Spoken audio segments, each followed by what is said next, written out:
Sacramento. So check them out, Capital Casino, and always remember to gamble responsibly. 1-800-GAMBLER. KHD 1 Sacramento, KYMX HD3 Sacramento. From the Power Business Technology Toshiba Studios, Sacktown Sports 1140.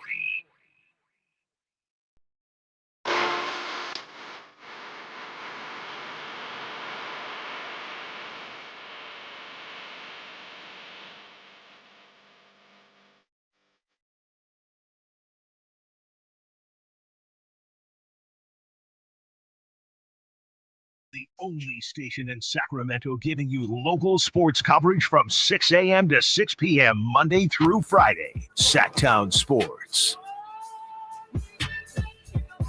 Yes. Allen Stiles, Sacktown Sports, taking you up to 2 p.m. Kyle Ledbetter behind the glass for us today. And it's going to be a good day.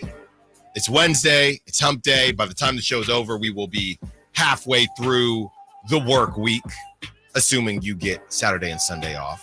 Always shout out to our first responders and doctors, those jobs that might not get the weekend off. But if you do get the weekend off, we will be halfway there.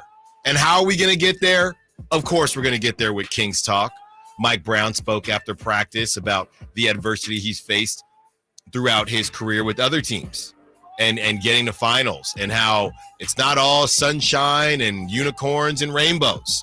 DeMar DeRozan talks about the time off, and that was just the short break they had before their last game and how that time off helped them there. What is it that the Kings are missing? Is it a center? Is it a bench piece? Is it a starter? Maybe it's just rest. Maybe it's time. Maybe it's not even about a player. Maybe it's just time. That is what we break down. But the Kings, they're not the only ones trying to be better. Okay? LeBron James might be on the move. And he might be going somewhere that you really don't want him to go.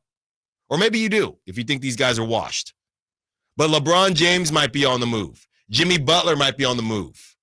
Some of these teams that are in win now mode are ready to take some big swings. And they might swing and miss, but you got to get in the batter's box and you got to take a hack.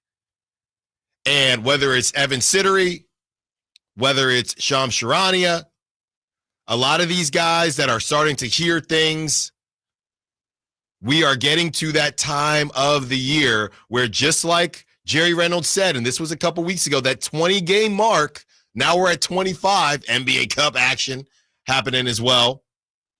Now you're at the 25-game mark, and you're starting to take some checks and balances. You're starting to make note of things you are seeing. Whether or not your team's been healthy, whether or not you've had enough time together, how can you get where you want to go? Whatever your expectation was. Not everyone's and they're not going to tell you this, right? Because you're trying to put butts in the seats. If you sit up there and you say, our goal is to make the Detroit Pistons right now, and sometimes they're honest, and you can tell when they're saying it in a nice way, the organizations. They'll say, we just want to get better every day. We're just building something here. That's them saying, if you are buying tickets thinking you are going to see a championship team this season, then I don't know what to tell you. You know that we're building something here. So there's different levels to that. There are the teams that are clearly building. There are the teams that are all in win now mode. And then there are the teams where I think the Kings fall, where it's, hey, we think we're going to be pretty good. Do we expect to win the championship? Are we with the Celtics and and those types of teams?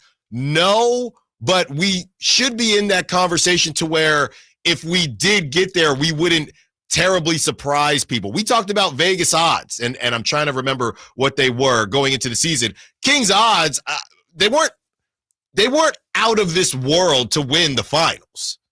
It's not like you could put $1 on it and you could send your kids through college by the Kings winning the finals.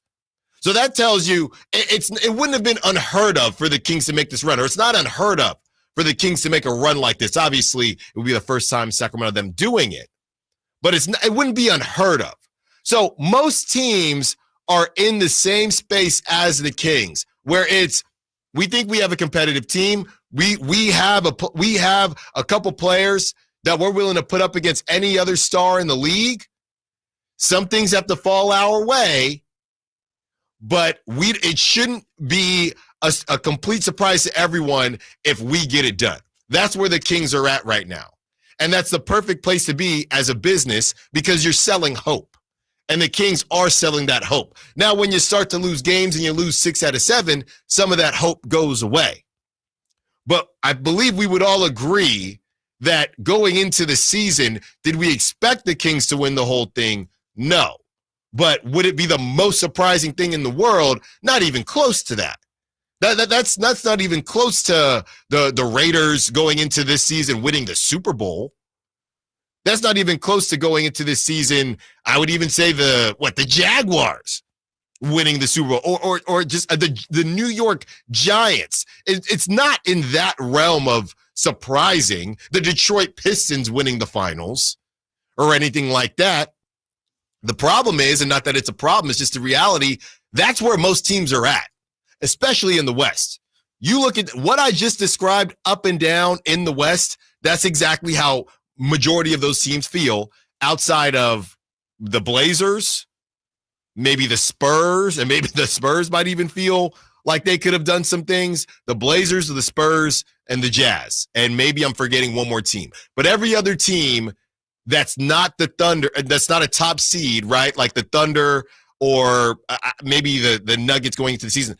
Every team that I just described the Kings as in the West, besides the Jazz, the Blazers, and maybe the Spurs, every other team feels the same way the Kings feel. That's the issue.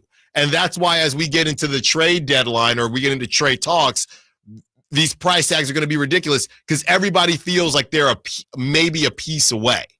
I don't know if you've noticed this at all, Mr. Stiles, and also hello, hope everyone's having a great day. I don't know if you've noticed this, but since the play-in tournament became a thing, it feels like there's been fewer and fewer deadline deals, and I suspect it's that same phenomenon you're talking about, where the Kings might be 12th in the standings right now, but realistically, I mean, they've got a chance to get to the play-in just as good as anyone, whereas years ago, the 12 seed might have been classified as a seller by this time of the year in the season. You know, they don't have much to play for at this point. But now that the play-in tournament is a thing, there's fewer immediate sellers and more immediate buyers. Point. And I hate it.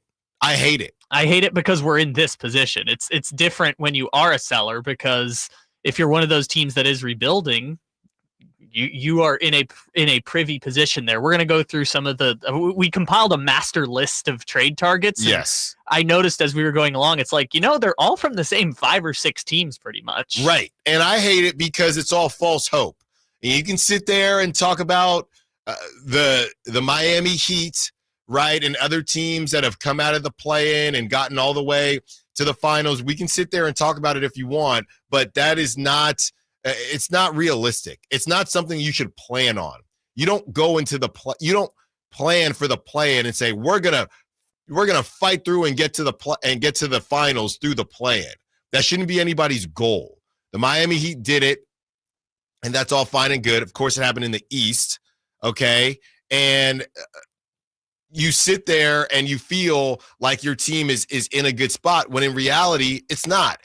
And I would say that's a good thing that this happened to the Kings last season because I don't think Mr. Vivek and that ownership group and the execs, I don't think they are looking at the play in the same way some other teams are because they just got burned by the play-in.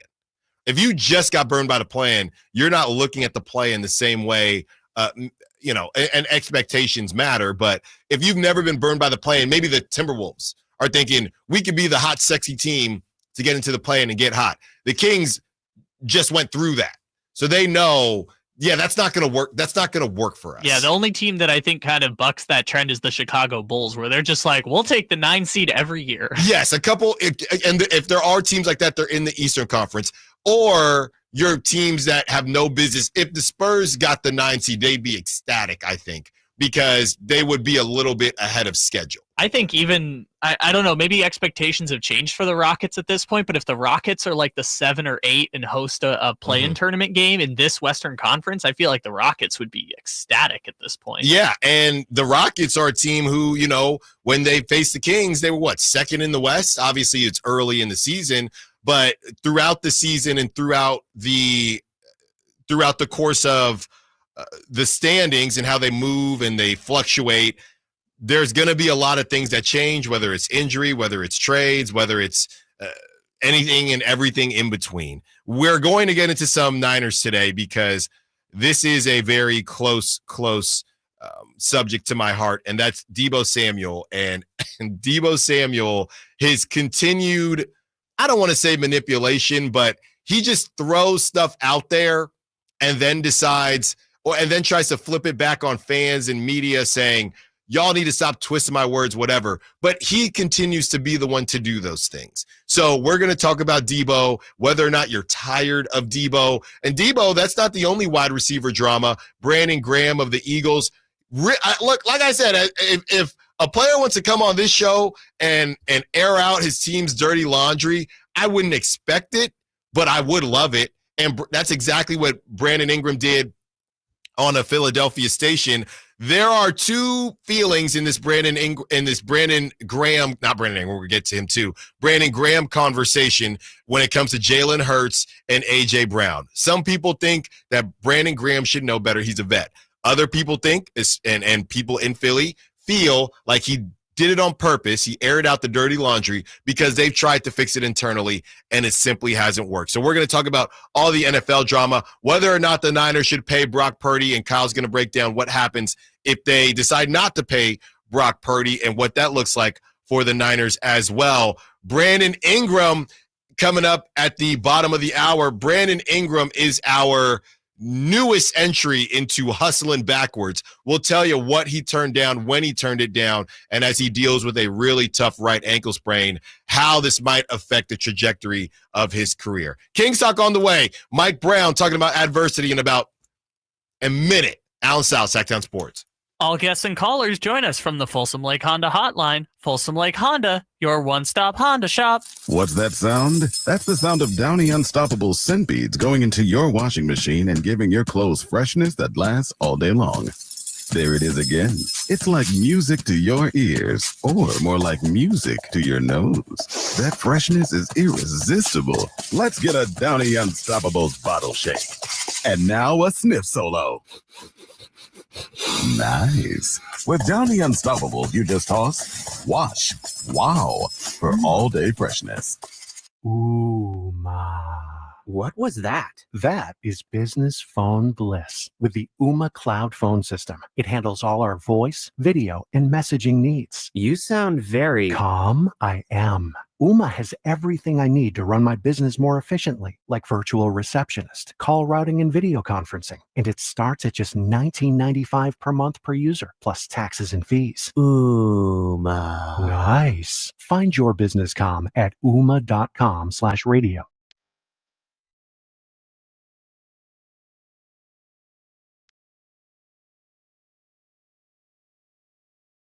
Your home for Kings basketball for over 25 seasons. Sacktown Sports.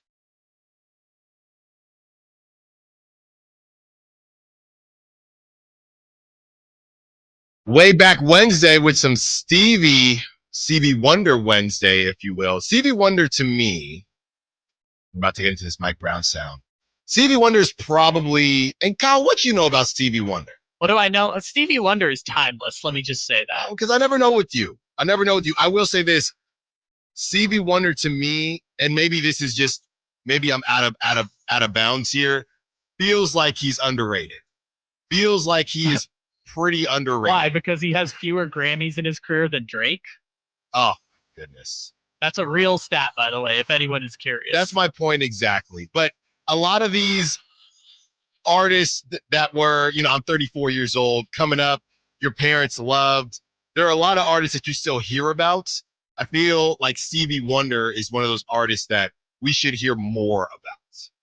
Yeah, I think I don't know. Does the fact that this is kind of a weird turn on it, but is the fact that he's still alive and still like able to be appreciated probably part of it? Probably. Like Marvin Gaye has that status of legend and folklore and immortality because he died young. Yeah. So I think maybe because Stevie is still around for us to appreciate him, maybe he is taken for granted a little. And look, maybe it's not just Stevie as an artist because he gets played at every wedding, signed, sealed, delivered, I'm yours. Yep. And he gets played at every wedding in a different capacity and or when you have a daughter with Isn't She Lovely?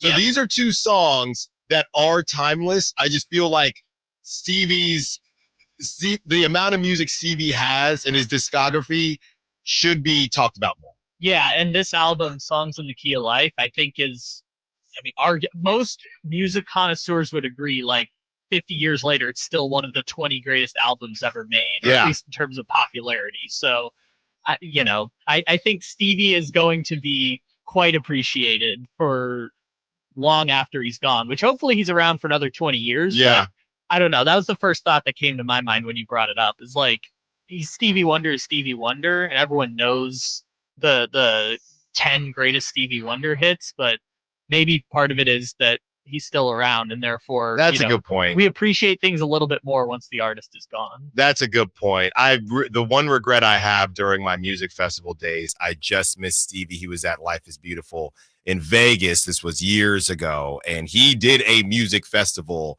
and I wasn't really popping like that yet. By then I don't think we were engaged yet.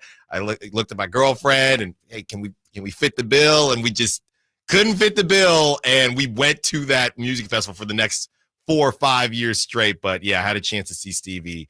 And also just throw it out there. I take music requests. Anyone on the SAC That's chat, right. the text line. This has always been the case. We haven't gotten any in a while, but I take music requests. If anyone wants to throw it out, I will consider it. There you go. Well, the Kings are playing some winning music right now, and we hope that continues. Mike Brown, after practice, he spoke with the media, and he was asked a lot of different things. And one of the things he was asked about was the adversity that the Kings are going through at the moment. And this is what he had to say.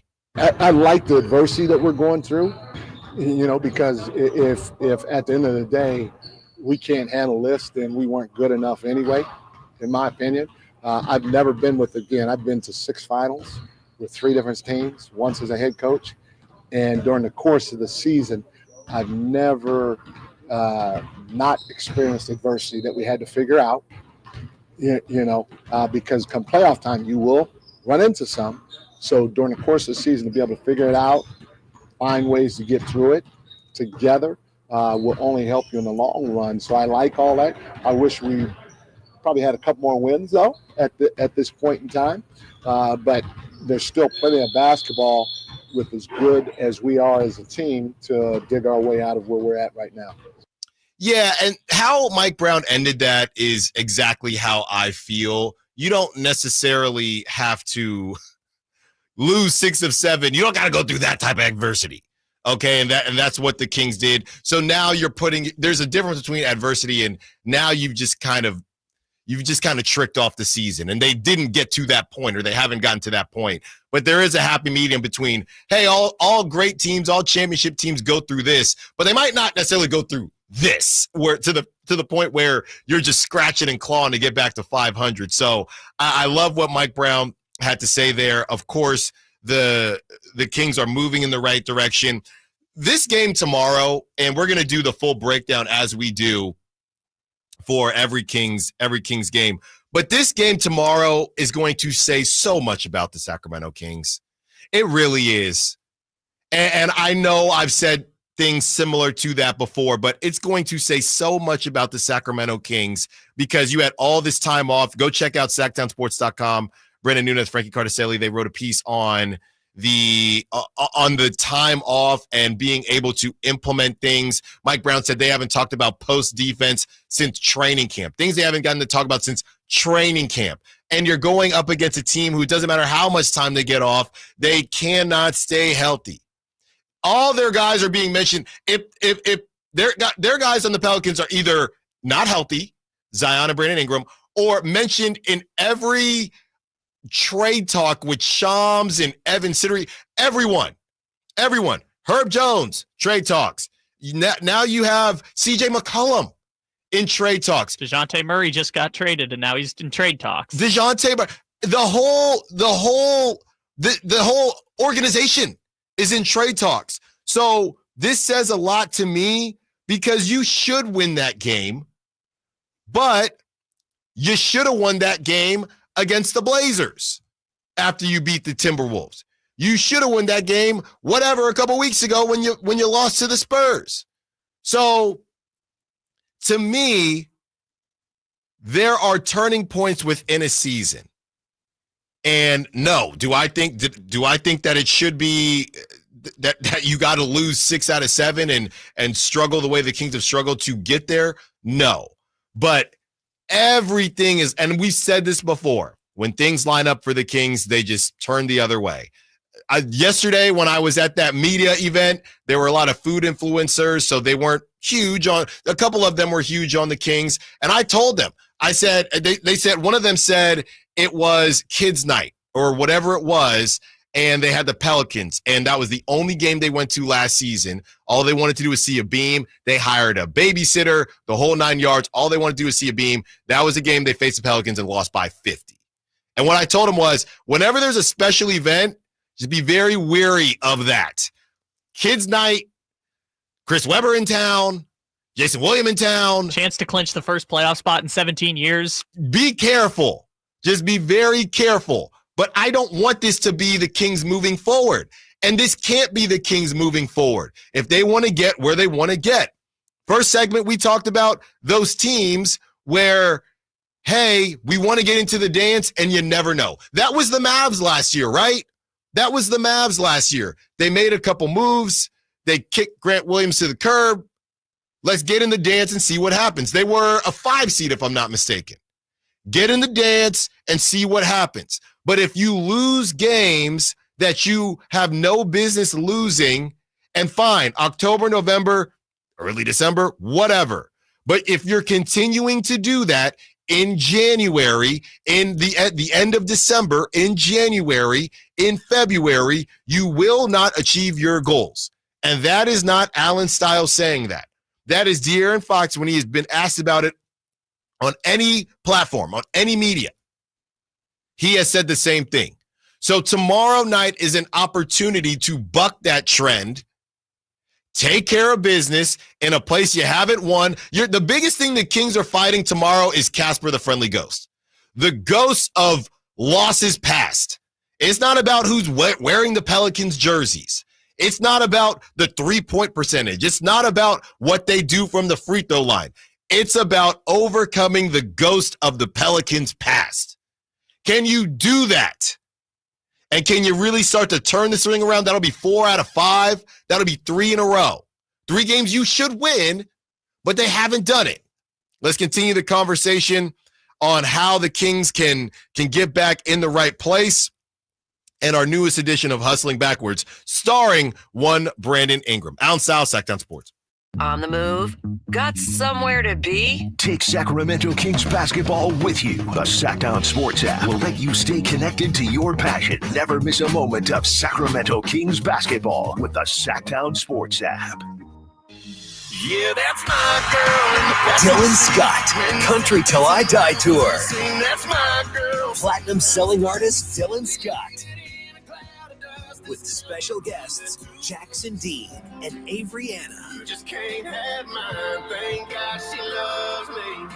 God knows I got so lucky.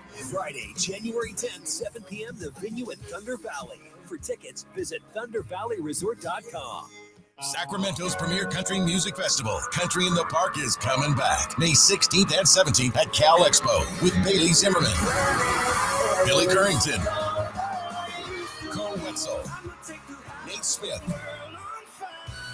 and more. You'll enjoy food trucks, rock walls, and a mechanical bull, line dancing, and more. Single-day GA tickets start at $52 at CITPFest.com. It's Country in the Park, May 16th and 17th with Good Guys Heating and Cooling. Find out more at CITPFest.com. If you love to travel, Capital One has a rewards credit card that's perfect for you. With Venture X, earn unlimited double miles on everything you buy and turn everyday purchases into extraordinary trips. Plus, receive premium travel benefits like access to over 1,300 airport lounges where you just check in and chill out. Open up a world of possibilities with Capital One. What's in your wallet? Terms apply. Lounge access is subject to change. See CapitalOne.com for details. If you love to travel, Capital One has a rewards credit card that's perfect for you. With Venture X, earn unlimited double miles on everything you buy and turn everyday purchases into extraordinary trips. Plus, receive premium travel benefits like access to over 1,300 airport lounges where you just check in and chill out. Open up a world of possibilities with Capital One. What's in your wallet? Terms apply. Lounge access is subject to change. See CapitalOne.com for details. The holidays are always a great time to get together with family and friends, but nothing beats the thrill of Stockton Honda's deals. During Happy Honda Days, find the perfect ride in person or online. With over 400 new Hondas ready to go, now is the time to buy at Northern California's #1 Honda deal, Stockton Honda. Anytime, anywhere, it's all here. StocktonHonda.com. Number one claims based on 2023 total new and Honda certified pre-owned vehicle car sales from American Honda Motor Company sold on report. I always approach the holidays with a sense of excitement and a time to be with family. Hi, this is Frank LaRosa for Naturewood Home Furnishings. For me, the best times were when there were 3 generations all celebrating together. Today, we're the grandparents and the holiday spotlight shines on my grandson. And I hope he'll remember holidays the way his papa does. Right now, Naturewood Home Furnishings will help you create your own kind of holiday memories during their holiday home sale. Unique gifts found only at Naturewood like hall trees, curios, chairside tables, and more are available at savings of 20% off. During Naturewood's holiday home sale, you'll find savings all around the store for every room in your home.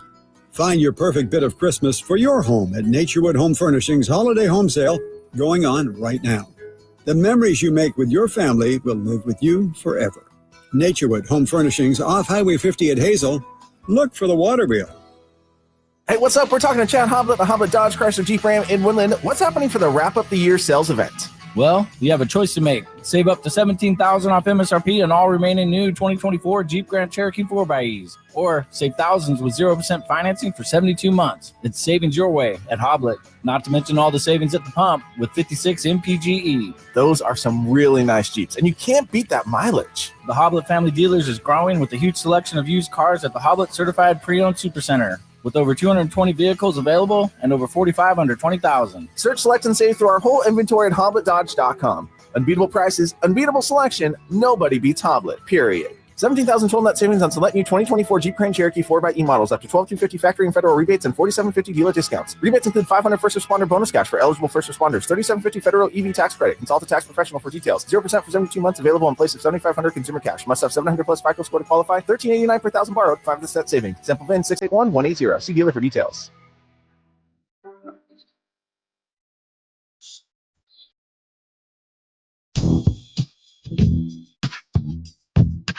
Live and local, 6 a.m. to 6 p.m., Monday through Friday. Sacktown Sports. Allen Stiles, Sacramento Sports, taking you up to 2 p.m. We're getting these requests in. Yeah, shout out Curtis on the Sack chat who recommended Regulator. Yeah, there you go, Curtis Hicks. That one's for you. Kyle taking requests. Kyle doesn't even take my requests, so y'all should feel good. Just wait until 11:15. I finally gave in and put Big X the Plug. Thank you. In there. I'm trying to go through those instrumentals, man. You don't like the samples?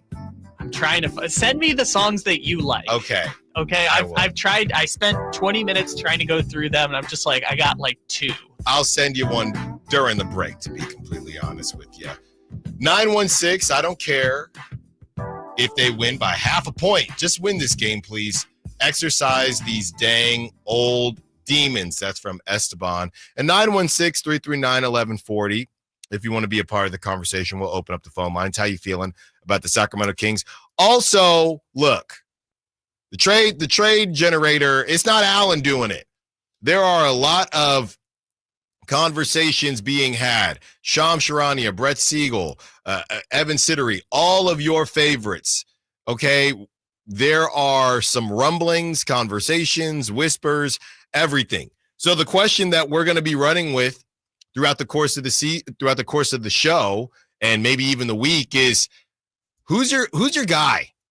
Who is your guy that you think can turn this Kings team around? Yes, we want to keep it pretty realistic here.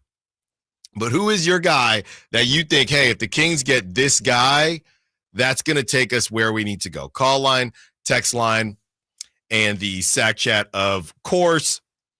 There's a lot of conversation about where the Kings have been starting from the past until now. And I do find it interesting, as spending time with people that aren't huge into sports. I do feel like this job puts me in a bit of a sports bubble. And last night, being around a bunch of food influencers, and look, I could be a food influencer. I take some really good pictures, okay? But that's on my personal Instagram, not my professional. And spending a lot of time with them last night, it was nice to get a handle on the more casual Kings fan versus some of the hardcore fans and we love you because, you help keep the show where it needs to be, and we're continuing to grow every single day. So we love you.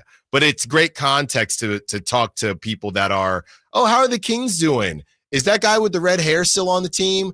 Who's the best player on the Kings? Those are the questions that they asked me yesterday. Who's the best player? But it's funny taking that context and just answering, like when your kid asks you why you do something, right? Hey, you're supposed to wash your hands. Why? Because it kills germs. Why? And then you don't know what to say. That's how it was yesterday talking. And some of them were hardcore Kings fans. There was about 25 of us. But just getting asked the question, so how are the Kings doing this year? Well, they're doing good. And then one of them, she said, yeah, I only know they win when I see a beam in the air. And then I said, well, how many times do you feel like you've seen the beam this season? Not a lot. I said, well, that's kind of your answer. That's kind of your answer, right? I mean, not fully.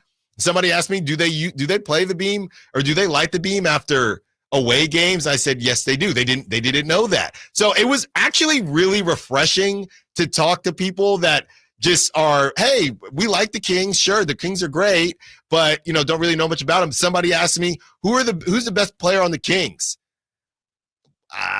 De'Aaron Fox and Domantas Sabonis. And then somebody said, didn't they get that new guy? Yeah, that's DeMar DeRozan from Chicago. So I found it to be very refreshing. Okay, for that last question, you should have messed with them and been like, yeah, Orlando Robinson, the new guy. Go tell people Orlando Robinson. There were people that same couple that was scarred from the Pelicans game. I told them, I said, well, the Pelicans are playing Thursday. And and now that's me trying to explain to them, hey, well, their two stars aren't playing, Zion Williamson and Brandon Ingram. Don't care. They're going to lose. They're going to lose. So it was pretty fun to just kind of take a step back and talk to some people that were Kings fans, but not of the hardcore capacity. I love this part of my life because outside of work, most of the people I surround myself with are not sports people. Mm-hmm. That's kind of a nice balance I like in my life, is having friends who don't know sports so I can turn off sports brain sometimes. Yeah. But I love when they actually get interested in like what I do and they're like, oh, so what does this thing mean or that thing? I love having moments like that where you get to, because we're so deep in the weeds on Matisse Thybulle and Nick Rich and just like way in the weeds of basketball. Yes. And so it's nice to have the basics come in. And this is actually an old Bill Belichick line that's basically like, sometimes the simplest answer is the easiest answer. And so when people ask you simple questions, you learn more about yourself and your opinions on things because you're just required to give the most basic explanations that you can. So I love that you got that interaction. I did with food people. Well, and here's a fun one too. 916-339-1140. If you were asked, if you have a cousin or a friend, or maybe it's your mom, for me, it's also my little sister. She doesn't know anything about sports. If somebody asked you just a very basic question, who's the best player on the Kings? What would you say? Would you say De'Aaron Fox? I would Kyle? say Domantas Sabonis, but De'Aaron Fox is... You would say Domantas Sabonis is the best player on the Kings. I guess just if you just asked me right there and just off the top of my head, I said Domantas Sabonis. I probably would say Sabonis, although it's either Fox or Sabonis. There's no other option you could give. No, there's none, two. but that's the question, right? Who are you choosing? Because my first answer was De'Aaron Fox. Yeah, and mine would be Domantas Sabonis. Why? Because he finished 7th place for the MVP last year. Yeah, that's true. That's true, too. What would you say? 916 is saying it's De'Aaron. 209 is saying it's got to be Sabonis. He's more consistent. Okay. All right. Keep them coming. Keep them coming as we get into this newest edition of Hustling Backwards. So we're going to have some fun with this one. This is Brandon Ingram. Now, I heard that Brandon Ingram never had an opportunity to get the $50 million. I was under the understanding that the Pelicans did not want to pay Brandon Ingram $50 million a year. Okay. Shams was on ESPN and he says that in 2023, Brandon Ingram actually was offered a $50 million extension and turned it down. Then it turned into $40 million last season, and he then turned it down again. Then Shams goes on to say he doesn't even know with the Pelicans' current money model that they can continue to pay him, Brandon Ingram, the $36 million a year. So I don't know if Brandon Ingram at that point in time in 2023 thought he was going to be worth or thought he was worth more than $50 million a year, which we're now looking at the Zach LaVine contract and contracts like that as just immovable. But apparently Brandon Ingram is definitely hustling backwards for sure. So we're going to get to that in a little bit here on the text line. This is from Rob from Rancho. If it was a perfect world and the Kings could get anyone they wanted within reason, I'd swing for a trade with Ayo Dosunmu.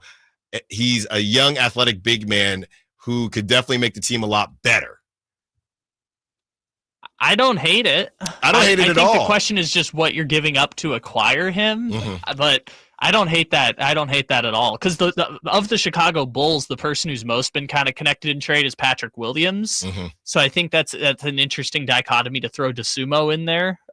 It just I don't know what they would have to give up to make that happen. But I like that, Rob from Rancho, because it's a name that no one's really talking about. And the Bulls are not really killing it this year. So it's not like anyone's quote unquote untouchable from the Bulls. They're just not in a full-scale teardown because, quite frankly, they can't afford to be in a full-scale teardown. I think they want to be in a teardown, but nobody.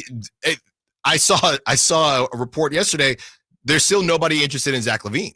Well, yeah, because the contract. Right. So that hasn't changed anything. They're probably going to move Vucevic, and I know maybe that's your person, right? That's another name where he's in the Valanciunas realm for me, where he's good. He's probably too good for how the Kings would attempt to use him. All right, let's get to the other side. And when we do, we have that sound from Shams and our newest edition of Hustling Backwards starring Brandon Ingram. Allen Stiles, Sacramento Sports. All guests and callers join us from the Folsom Lake Honda hotline. Folsom Lake Honda, your one-stop Honda shop. Welcome to TGL presented by SoFi. Golf's newest league, live on ESPN and ESPN Plus. It's 2 hours of hammer dropping, overtime forcing, layoffs on the line. Call Tiger, Rory, and more of the best from the PGA Tour split into 6 teams. Learn more at TGLGolf.com and tune into the inaugural season beginning January 7th. Keep up, it's golf. Pro Paint Days are back at Lowe's, and that means limited time savings on the paint pros need. Right now, save $15 on 5-gallon pails of HGTV Home by Sherwin-Williams All-Purpose Power Primer. Plus, get it delivered to your job site with free same-day delivery when you order by 2 p.m. Visit us in-store or online today, because Lowe's knows paint. Lowe's knows pros. Valid through 12/20. Delivery by 8 p.m. Subject to driver availability. Additional terms apply. See Lowe's.com/same-day delivery for details. Thanks to Total Wine, you save more on all the gifts for the ones you adore. Wine, spirits, beers, all nestled on shelves. Curbside pickup and delivery available, and the lowest prices for over 30 years only at Total Wine & More. Drink responsibly. B21. Ba, ba, ba, ba, ba, ba, ba, ba. Yep, 'tis the season. Hey, if you take pride in your gift giving, here's a great idea for you. Gift cards from the Good Feet store. Okay, so arch supports aren't exactly what they've been hinting for, but you know they'd love them. And with the Good Feet lifetime warranty, it's a gift they'll enjoy forever. forever. Buy a Good Feet gift card now, and Good Feet will boost its value 20%. That's a 20% gift from the Good Feet store. The Good Feet store in Sacramento, Roseville, Vacaville, and in Reno on South Virginia Street. Here comes Floyd, throw over the middle. Intercepted by Fred Warner. Faithful to the Bay. Fred gets up and runs back the other way, 30. Be there December 12th for Thursday Night Football at Levi Stadium as the San Francisco 49ers take on the Los Angeles Rams. 20, one block and he's in. This battle of NFC West rivals is presented by Rakuten. Touchdown! Tickets are available now. Secure your seats today at 49ers.com/tickets. San Francisco! Coach Doug Christie here for your truck headquarters, reminding you that every deal at Folsom Lake Ford is a slam dunk.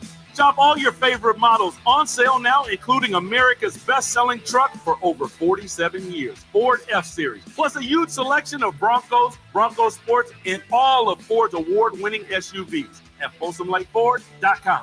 Listen, I know a great play when I see one, and if you want to save on a new Ford, you gotta drive the lane straight to Folsom Lake Ford in the Folsom Auto Mall. Right now, buy any new Ford with zero down on approval of credit. Save big with low interest financing, and Folsom Lake Ford always pays top dollar for your trade. So hurry to Folsom Lake Ford, a 6-time Triple Crown winner for sales and service excellence. That's why they're my trusted dealer, and they should be yours too. Tell them Coach Doug Christie sent you, or shop them online at FolsomLakeFord.com. Bell Brothers presents our end-of-year warehouse clearance with our lowest prices of the year. Everything in our inventory must go. Save big on new furnaces, water heaters, AC units, and more. Plus, receive an instant rebate of up to $2,000 on select furnace and AC systems, and a free standard water heater with installation, and 0 payments, 0 interest financing. Call Bell Brothers now at 916-444-1234, or go online to theNoSurpriseGuys.com. These deals will not last long. If you have been putting off getting a new heating and cooling system or replacing your old water heater, now is the time to take action. It's Bell Brothers end-of-year warehouse clearance. Our in-home estimates and second opinions are always free. Right now is the best time to save up to $2,000 on select heating and cooling systems. Plus, receive a free standard water heater with installation. Plus, 0 payments, 0 interest financing. Get all the details at theNoSurpriseGuys.com. Financing based on approved credit. No surprise guys, Bell Brothers.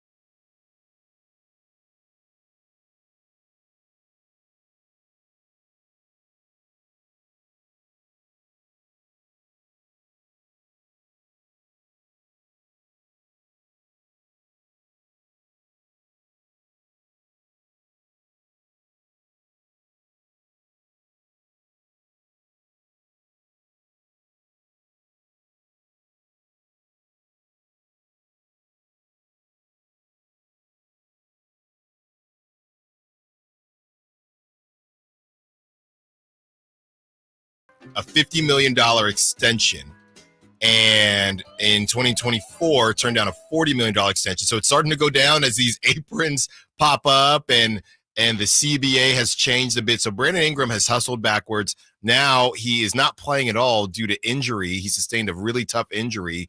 He is kind of primed to get traded somewhere. He's got to get healthy, play well for that team, and then try to get that money back. I mean, he's coming off a 5-year, I think it was 130s around there, $1 million contract. So it's not like he's, again, whenever we talk about this stuff, it's all relatively speaking.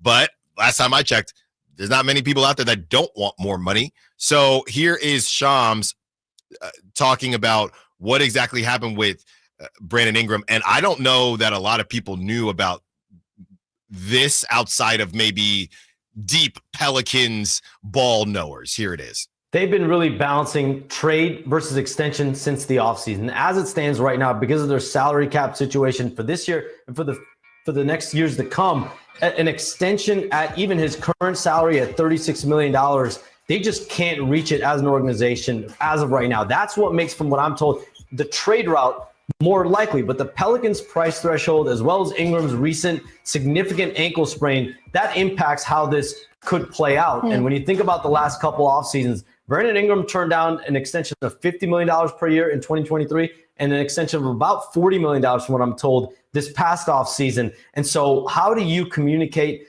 with his new agents, with the organization now, to find the right extension or the right trade. That's something that both sides will navigate. I expect him to have a robust market between now and the deadline. So I think the question is, if the Pelicans want to keep him, which I don't think was initially the plan, what is that number now? Because basically you're taking a pay cut, right? Because if they can't even afford his $36 million a year that he's currently at, whatever that extension is, it's going to be less than the 40 he just turned down this summer. Mm-hmm. I don't see look, I know agents, look, they make a ton of money and they're good at what they do. And I believe he's represented by Clutch now, but I don't understand how you don't see that a team is about to, isn't your job as an agent to know, hey, this team is probably going to be eclipsing this amount of money. So I guess the whole plan was for him to get traded, because if you knew the Pelicans weren't even going to be able to weren't going to be able to give you that 40 mil, or they tried to give you the 40 mil, you didn't want it. Now with the other contracts that they've signed, they can't even afford to give you the 36 mil. So you're essentially saying trade me, right? Yep, pretty much. And that's probably the direction it's going. We noted from the Shams story yesterday on ESPN, the written story, that, the Pelicans are looking at paying him less than the $36 million he's currently making. Maybe that's $35 million. Maybe that's $30 million.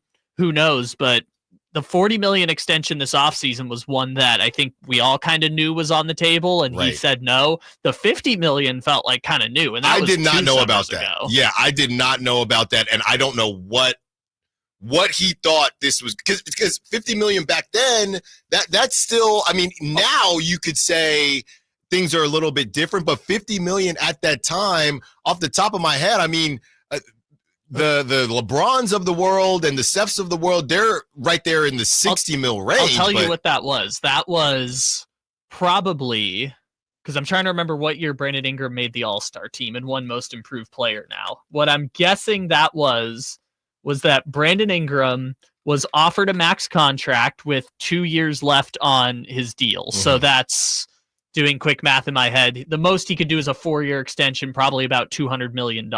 Right.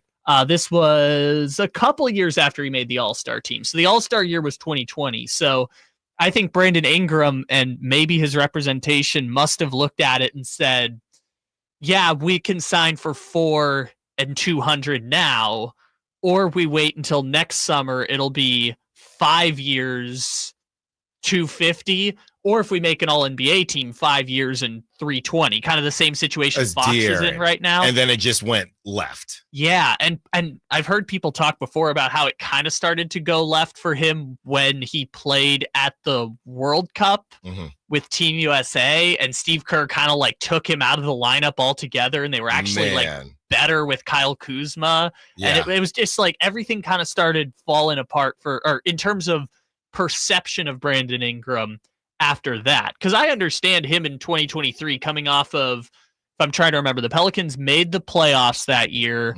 They lost in the first round to, was it Denver, maybe, I want to say. I understand him looking at that and saying, I'm going to get a 5-year max next year. Therefore, why would I sign the 4-year max now? Yeah. It just, this summer offered the $40 million. I think maybe I would have taken it given what this Pelicans team is looking like right now. But maybe he also feels the same way because he just hired new representation, right? Yeah. So he's looking at it like, well, we just turned down the 4-year max. We just turned down 5 years for 4 years for slightly less than the max at $40 million. Now we're not even going to get top end number 2 money. So like, where are we at now? We got to go. We either got to go or we got to find a team that's willing to pay us that $40 million. Yeah, well, that's what I mean. You got to go from NOLA. You got to get out of New Orleans. Yeah, I guess, but who's the team? Rasham said at the end of the clip, there's a robust market for Brandon Ingram. But well, I know the Warriors are out. I read that earlier. I think it's going to be. I think they're going to get Jimmy. They're going to try. They're going to at least try to get Jimmy. You look around, and who is a more solidified number one in the league?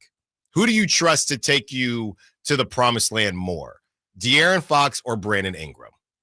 De'Aaron Fox. I would agree. So Brandon Ingram at best is, I think, a 1B somewhere. I wouldn't even go that far on a team that's going to the play-in. I mean, isn't that kind of at their best what he's been with the Pelicans as a 1B?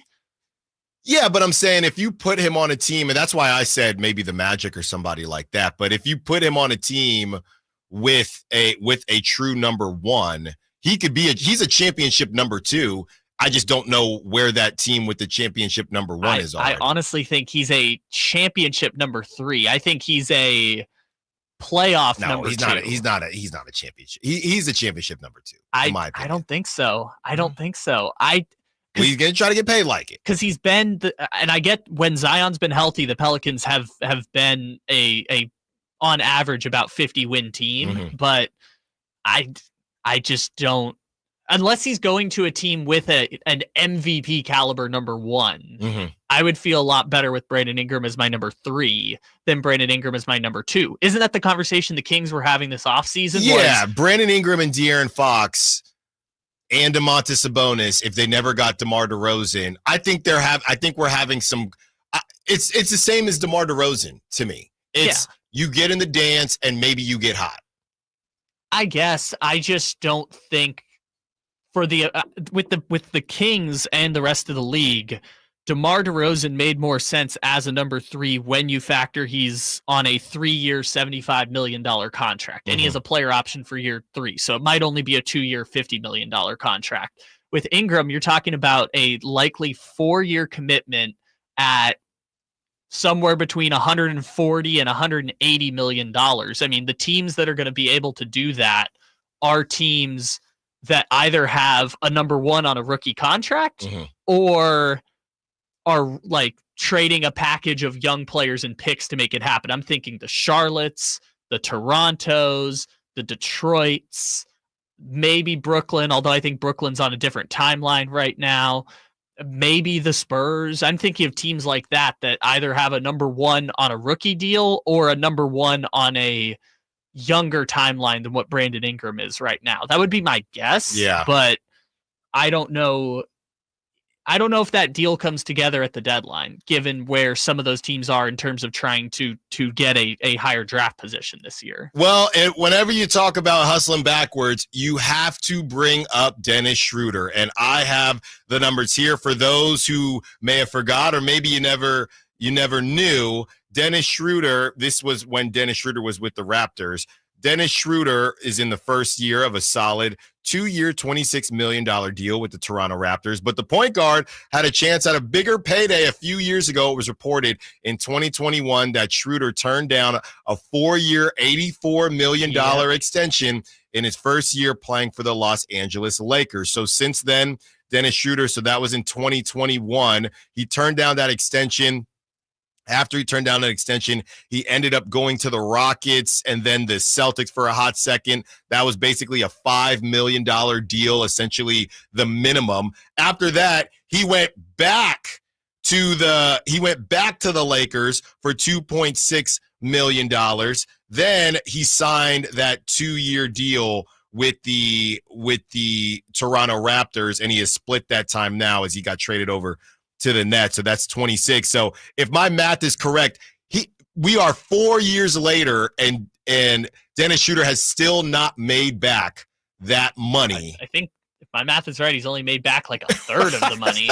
He has not made back that money that he turned down. He could not have stolen the money from the Lakers. Yeah, he has not made back that money. So I still don't think it remains to be seen if Brandon Ingram will be in that type of situation where it's hey, you really tricked off a lot of money here. I don't think it'll end like that for Brandon Ingram, but we will see how that all goes. Coming up next, we will hear from DeMar DeRozan as he has a chat with G-Man after their big win a couple nights ago. He talks about how the time off helped the Sacramento Kings. Could this reset be what the Kings need? Maybe it's not about a trade. Maybe it's not about moving things around. They just need time, and they needed a little bit of rest to get everything in order. Allen Stiles, Sactown Sports.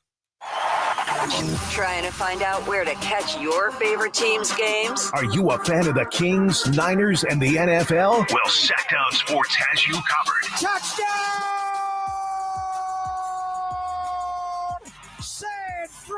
Cisco! It's all on his shoulders. Stocks, rocks. He fires for the win. He's got the triple. Catch all your Kings, Niners, and NFL games all year long on Sacktown Sports and SacktownSports.com. It's not your average holiday season. Hold on to your hard hats because starting Monday, December 13th, Fasteners Inc. Tool Outlet is unwrapping the biggest power tool sale Sacramento has ever seen. We're turning up the heat with 12 days of unbeatable prices on all your favorite Makita products and much more. Free batteries with tools, free tools with batteries, and bare tools starting at just $99. Come on down and give us a visit at 6701 Power Inn Road in Sacramento, or shop our Christmas deals online at fastenersinc.net. Fasteners Inc. Tool Outlet. Better tools, better prices. Ho, ho, ho, ho. Looks like you made the ice list this year. Santa, don't you mean the nice list? No, ice, because Prestigio Jewelers carries all the ice you need. For over 30 years, Prestigio Jewelers has offered in-house financing and fine jewelry. Guaranteed credit approval between $400 and $10,000 with no money down options. Make this Christmas season unforgettable. The perfect jewelry, the perfect price, helping you build perfect credit. With locations in Sacramento, Stockton, Merced, and Fresno, or online at prestigiojewelers.com. Sacramento's premier country music festival, Country in the Park, is coming back May 16th and 17th at Cal Expo with Bailey Zimmerman, Billy Currington, Cole Wetzel, Nate Smith, and more. You'll enjoy food trucks, rock walls, and a mechanical bull, line dancing, and more. Single-day GA tickets start at $52 at CITPFest.com. It's Country in the Park, May 16th and 17th with Good Guys Heating and Cooling. Find out more at CITPFest.com. Time now for your 49ers injury report, brought to you by Jeremy Winter, attorney at law. He cares because he's been there. In the 38-13 win over the Bears on Sunday, the Niners suffered a couple of more significant injuries. Left guard Ben Barch suffered a high ankle sprain, and running back Isaac Garendo departed with a possible foot sprain. With Christian McCaffrey and J.P. Morgan already on the injured list, this could be a real problem for the 49ers, who get ready to take on the Los Angeles Rams in a key game on Thursday night. Serious accident. You deserve the law offices of Jeremy Winter. 877-637-3237. Jeremy lost his mother in a car accident and knows firsthand the pain caused by tragedy. That is why he became an attorney to fight for others who are going through a tragedy. If you've been seriously injured in an accident, you deserve more. You deserve better. You deserve Jeremy Winter. 877-637-3237. Keep the cargo in your truck's bed dry and protected with a bed cover from TruckSmart. Bed covers that fold up, roll up, and lift up are ready to install on your truck. Turn your vehicle into a hauling machine. TruckSmart truck and SUV accessories in Rockland and Auburn. KHTK HD1 Sacramento, KYMX HD3 Sacramento. From the Power Business Technology Toshiba Studios. Sacramento's official home of the 49ers. San Francisco! Sacktown Sports, 1140.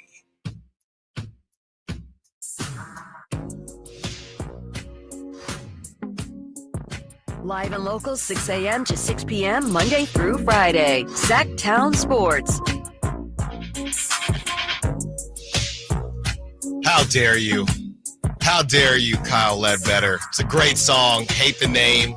Well, that's what everyone on the chat line was saying. But Hate the still name. Multiple people threw it out. Dodger Blue. And there's a lot of Chicago stepping being done to Dodger Blue. My dad's from Chicago, and I know they're enjoying this one out there. All my aunties, when they come out here, they teach us how to step, and I've seen the line dancing videos, and it's a banger, unfortunately. And it's got my guy Roddy Ricch in it, so you know I already made a music bed for it. There you go. So keep the music requests coming, as we were talking about Brandon Ingram and the Pelicans conundrum, if you will. 530 says, imagine if they made a trade of Ingram for Butler. Both teams will become instantly better. Pelicans need a dog, and the Heat need scoring. West would be in trouble if Zion stays on the floor. Maybe Butler makes him grow up and play through pain. Greg in YC. Yeah, I don't know, Greg. I don't think Jimmy. Well, first of all, that wasn't on Jimmy's list. It's either a Texas team He didn't mention the Spurs, by the way, but it's either a Texas team or a contender that's ready to win now. The Warriors. Yes, the other team. Yes, it was the Rockets, the Warriors, and the Mavs. Those were the only teams that Jimmy's agent brought up, and I think that the Heat, they like doing good business. They'll probably try to honor what Jimmy wants, and I am saying try. Yeah, I don't think the Pelican Jimmy with Zion, I think, is a nightmare. I hear you in theory, Greg, but I don't think Jimmy wants to deal with any Zion drama. I also feel like if Miami walks out of this Jimmy Butler saga and ends up with only Brandon Ingram on a $40 million contract, I mean, Jimmy Butler is a future Hall of Famer who, again, just 18 months ago was the best player on a team that went to the NBA Finals. So I feel like... And he wants to be he's always said he wants to be in Miami. I think things have just kind of gone sideways. No, this is Miami breaking up with him 3 years early or a year early. I mean, even when he signed that last contract, I think people were like, I don't know if that's going to age great, because I have to look it up again. I think Jimmy Butler is like a sneaky 35 at this point. No, yeah, he is 35, because that's what we did with the comparison of him and DeMar DeRozan. They're both 35. So we'll see what happens there. Hopefully Jimmy does not, even though I'm not a huge Jimmy guy as far as joining the Kings, I don't want Jimmy in the West. I don't need more dogs. I don't need more stars in the West if you're following the Sacramento Kings. But speaking of the Kings, we have DeMar DeRozan. He had this to say. He chatted with G-Man after their huge win against the Jazz, and he talked about how really this is before their large period of time off has happened, but just having a day to kind of take a break from basketball and reset things got their mind right. Here it is. A season high, 141 points, second consecutive win for the first time in a little bit over a month. Great balance to the scoring effort. So many things to like. You and I had a chance to chat a little bit before this ball game. How badly needed was this kind of a night again for the Kings? I mean, it was big. Like you said, the conversation me and you had before, just try to do the right things to trend in the right direction. It's this opportunity to take advantage of that. We got a couple of days to kind of heal up mentally and physically to get ready for a game Thursday to, kind of keep this thing going. How significant, how meaningful will be a couple of days to get ready for the next game that doesn't take place until Thursday? Yeah, it's big. So much we can train on and so much we can kind of get recharged and refreshed for the game. So I'm looking forward to it. Well, the countdown is underway. The beam has officially been lit by Doug McDermott. Debo, thank you for a few moments of your time, and enjoy a couple of days, maybe clear your mind a bit and get ready for a quick road trip to New Orleans. Yep, appreciate y'all. All right. Yep. There you go.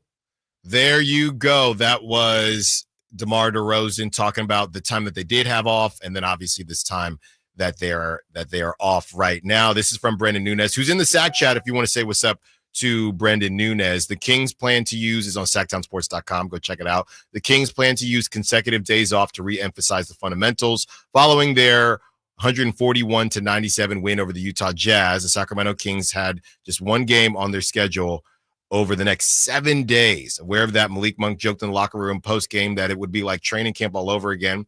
Based on Tuesday's post-practice media availability, it sounds like he wasn't off. It's a rare break in the season and somewhat of a silver lining resulting from the Kings not advancing in the 2024-2025 NBA Cup action after going 1-3 in the round robin phase. The guys were given Monday off, but we're back at practice the next day. Head coach Mike Brown and his staff are emphasizing some of the crucial fundamentals they want their group to execute possession after possession after possession. This is a quote from Mike Brown. Even if you're not poor in this area, the extended break gives you a chance to clean it up. Like today, we worked a little bit on post defense. We haven't talked about post defense in forever, but it's just an opportunity to revisit because we have some time. So as coaches, hopefully we're picking out the right things to go back and revisit. First of all, we're working on things that we are weak at on both sides of the floor. But then on top of that, we're picking out some things that we need to revisit right now because we have time. Domantas Sabonis said, we're going to go over everything we did in training camp. Obviously, coach has changed some things since training camp, so we've just got to freshen up. Look, there are a lot of things that can come out of this time off, and I don't know how many people out there care about the NBA Cup. I think it would have been nice. I would have loved to go to Vegas. Don't get me wrong, But just like Brendan writes, the silver lining is that you are going to get this time off and you're going to be able to work on stuff. I think for the Kings, it's more important for them to have this time off than, let's say, they squeak in to the NBA Cup and they're not playing great ball, but maybe they got hot on those nights and you don't get this time off. I think most Kings fans, even though we would love to see more basketball than we're seeing these next couple weeks here, I think that this is exactly what they need. Keegan Murray went on to say, it can be a good thing as long as we can all stay locked in through that time. For us, it could be a good thing. It could be a bad thing if you consider it a break. It's really not a break. I'll say this. Say what you want about Keegan Murray, and we've talked about Keegan Murray on the court. From last season, when they had that players-only meeting when it was kind of like Trey Lyles and Keegan Murray that were really the head of steam, and they went to De'Aaron and said, hey, we want to do this. Keegan Murray, from a leadership perspective, he might not be the biggest rah-rah guy. He always says the right things. He always has things to say that are very leader adjacent. Yeah, when he does speak, he has something to contribute, right? Yes. It's not talking regularly, but when you do talk, you have something important to contribute. It's very similar to what my mom always said, still waters run deep. And when Keegan Murray, when people talk and they don't normally have something to say, that means something. And whenever Keegan Murray speaks, I know people listen. Now he's always got that little wry smile and can make it a little bit harder to take seriously. But I have a feeling if you talk to these guys about when they're in the throes of it and Keegan has something to say, it matters. It matters. So these next days off and what they're in the middle of what they're in right now, it's almost coming to a close now, but it feels like everybody was on the same page as far as we know that there are things we need to work on. We do need to enjoy that Monday, and I'm sure they enjoyed that Monday off, but we have to take advantage of this opportunity. If you're not going to take it, if you're not going to be a part of the NBA Cup and get that, whatever that bonus was, that bonus money was, we have to make sure that, hey, and I don't know that this is great for the NBA, but if it becomes, hey, the teams that don't go to the quarterfinals or whoever in the NBA Cup, they come out shot out of a rocket because they have that time off, and the Kings could be a great example of that. We use that time. You got to use your time wisely. And whether you have kids, whether you don't have kids, whether you're in school, whether you have a job that has a 9-to-5 hour or you work random hours, life is and adulting is all about using your time wisely. And the hope is that the Kings have used their off time and used this time wisely. And it stinks because they could go out and lose tomorrow. And I would sit on the mic and probably say, are we sure they used their time wisely? And that's not to say they didn't, but Mike Brown is telling you that we get paid to win. So they have 82 tests or 82 quizzes, whatever you want to call it. And your practice time, your time off, that's your study time. I love talking about school on here, Kyle. There were days where I would study my butt off for that Algebra 2 class and still get a C- if I'm lucky. And I would sit there and say, man, I studied. What happened? But maybe I didn't study the right way. Maybe I didn't go about things the right way. You got to go back to the drawing board. So I think we are past the point now as the trade talks are heating up. The trade generator is getting fired up as we speak.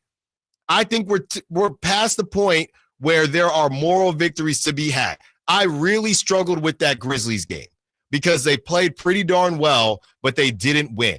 And a lot of people wanted to have the moral victory or they played well conversation.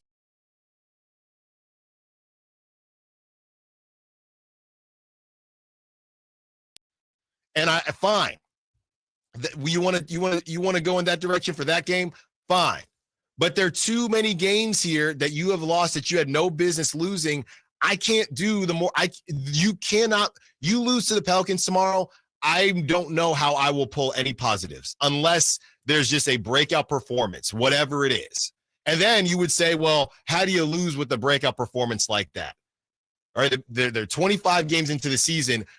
you're just past the way that they handled these last 25 games. And Mike Brown said he wishes that they won a couple more of those games. The way that they handled those 25 games, I cannot sit here and say any type of loss to the Pelicans tomorrow outside of injury, and it'd have to be a decent amount of injury that's not really realistic. Any type of loss, I can't give them, I don't care what it looks like. We're past moral victory time.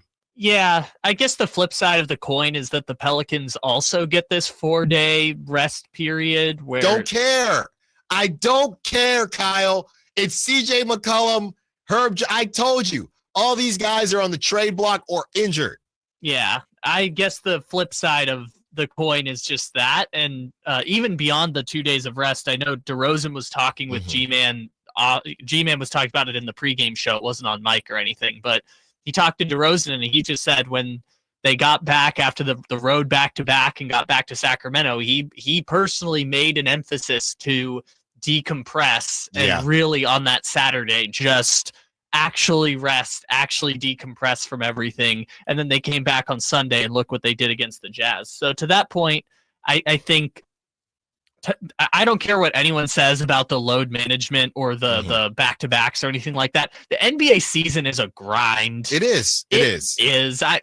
It's really a grind. And especially when you're going through adversity and you have to play 5 games in 7 days, or you're traveling from San Antonio back and forth, it can be a lot. And so having that little week here where there's only 2 games a week instead of 3 or 4 games a week during the NBA Cup, even for the teams who go to Vegas, I guess the only difference is the Bucks have to catch a cross-country flight. Yeah. But other than that, I mean, everyone only plays 2 games in a 4-day span. Yeah, in a 5-day span. Right. It's really the travel more than anything else. We have made it to the second hour of the Allen Stiles Show, and now we're going to have some fun. We talked about your dream pickup. Well, we got some names. We think we have found every name that's been mentioned these last 2 days. All right. And maybe we missed somebody. Let us know if we have. We're going to read off these names. We have a couple notes on some of them. Do any of these names sound like they could be the guy to take the Kings to the promised land? And what are you willing to give up? Don't call up here with no trade generator wanting to give up some peanuts for Herb Jones, some peanuts for Cam Johnson. You better have, and Kyle is going to vet these calls. You better have some realistic trades if you think you're going to get on this airtime. Are you sending me to the trade machine dungeon right now? Am I going to have to lock myself in the trade machine dungeon? You're not in the trade. I'm saying if anybody wants to call in once we say these names and you want to do a deal, you better put your GM hat on. Or we just have fun talking about the trades. But don't call up here saying, hey, I'm not going to say any names, but give up X two-way player and whoever to get Walker Kessler. I know y'all know ball, so don't let me down. We have those names. Who is your dream pickup on the other side? Allen Stiles, Sacktown Sports. If you love to travel, Capital One has a rewards credit card that's perfect for you. With Venture X, earn unlimited double miles on everything you buy and turn everyday purchases into extraordinary trips. Plus, receive premium travel benefits like access to over 1,300 airport lounges where you just check in and chill out. Open up a world of possibilities with Capital One. What's in your wallet? Terms apply. Lounge access is subject to change. See CapitalOne.com for details. Hey everyone, it's Ted from Consumer Cellular, the guy in the orange sweater, and this is your wake-up call. If you're paying too much for wireless service, you don't have to keep having that nightmare. Consumer Cellular has the same fast, reliable coverage as the leading carriers for less. And for a limited time, new customers receive their second month free when they sign up and use promo code SECONDFREE by January 26th. So why keep spending more than you have to? Seriously, wake up! And call 1-888-FREEDOM or visit consumercellular.com. Taxes, fees, and other third-party charges will apply. See website for additional details.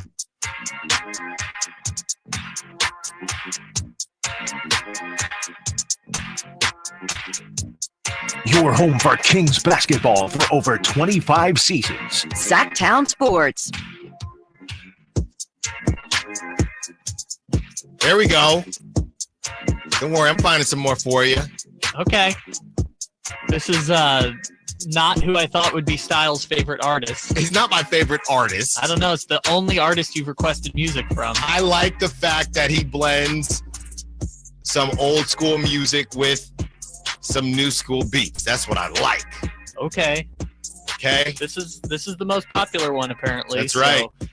We'll find some other ones. I do actually know what your most popular music is now that I saw your Spotify rap. You did a lot of Bryson this past a lot season. of Bryson Tiller. A lot of Bryson. You know, if I were an artist, I would like to think I'd be as cool as Bryson Tiller. I know I wouldn't be, but I like to kind of cosplay as a real cool, chill R&B guy. That's a respectable choice. There you go. I cannot say anything bad about Bryson Tiller. There you go. And I know he loves the game. I think he actually is. Well, it's always funny when he says take a break from music because he likes to take a lot of breaks, but he's taking a break from music to do more with gaming. And I think he started his own gaming company with his daughters, at least his oldest. So, shout out Bryson Tiller. He's all over my Spotify Wrapped. From the 279, as we ask the question, who's your dream pickup? The 279 is right in the same category as me, Bobby Portis, but he's probably not available anymore and would cost too much. I don't think the cost would be the issue, 279. I think the issue would be Bobby Portis is on too good of a deal. So I believe Bobby Portis is only making $12 million. So the Bucks are in a position where you can easily make the money work, but the Bucks are going to want more because whoever that other $12 million player is probably not as good as Bobby Portis. One thing I did notice about Bobby Portis, though, as he's been getting more time on the Bucks with the injuries that they've had, Bobby Portis is right up there with DeMar DeRozan for mid-range jump shots. So and I don't know how much they would be playing together, but if we are worried about the amount of mid-range jump shots that the team is already taking, Bobby Portis is not going to help that. Okay, I know when I think of Bobby Portis, I think of him in the corner shooting there's corner threes, but he does shoot a lot of mid-ranges. I think they'd be able to make it work, and I know we're really talking about Bobby Portis because he's just a dog in general, but logistically speaking, I was doing some homework on Bobby Portis. He shoots a ton of mid-range jump shots. So that's just something to keep in mind. Here are some of the names, and let us know if there's a name we're missing as far as names that have been brought up these last couple days here by the Shams of the world and the Evan Sitteries of the world, everybody that is in the know on names that are being moved. This is who we have so far, and maybe this helps you as far as who your dream pickup is. I don't know if it helped me, but it did not help you. So this is just for reference. This is organized relatively by value. Okay, relatively speaking, we're going from relatively the most affordable to the least affordable, relatively speaking. Robert Williams, Matisse Thybulle, Nick Richards, Day'Ron Sharpe, Cody Martin, Walker Kessler, Dorian Finney-Smith, Cam Johnson, Kyle Kuzma, John Collins, Anthony Simons, Jeremy Grant, Herb Jones, CJ McCollum, Brandon Ingram, and Jimmy Butler. That's the list of players that I've seen these last couple days. That's Players not to whose say names are out there. Yeah, that's not to say that there aren't other names out there, but those are the names that I have come across, that Kyle has come across. So now with that being said, the question becomes, out of those names, who interests you? Is Kyle Kuzma still on your list? John Collins, Draper's guy, is he still on your list? Cody Martin, Walker Kessler, you want to pay that high Danny Ainge price tag? Dorian Finney-Smith. You think the Kings need a backup center? Nick Richards, somebody like that.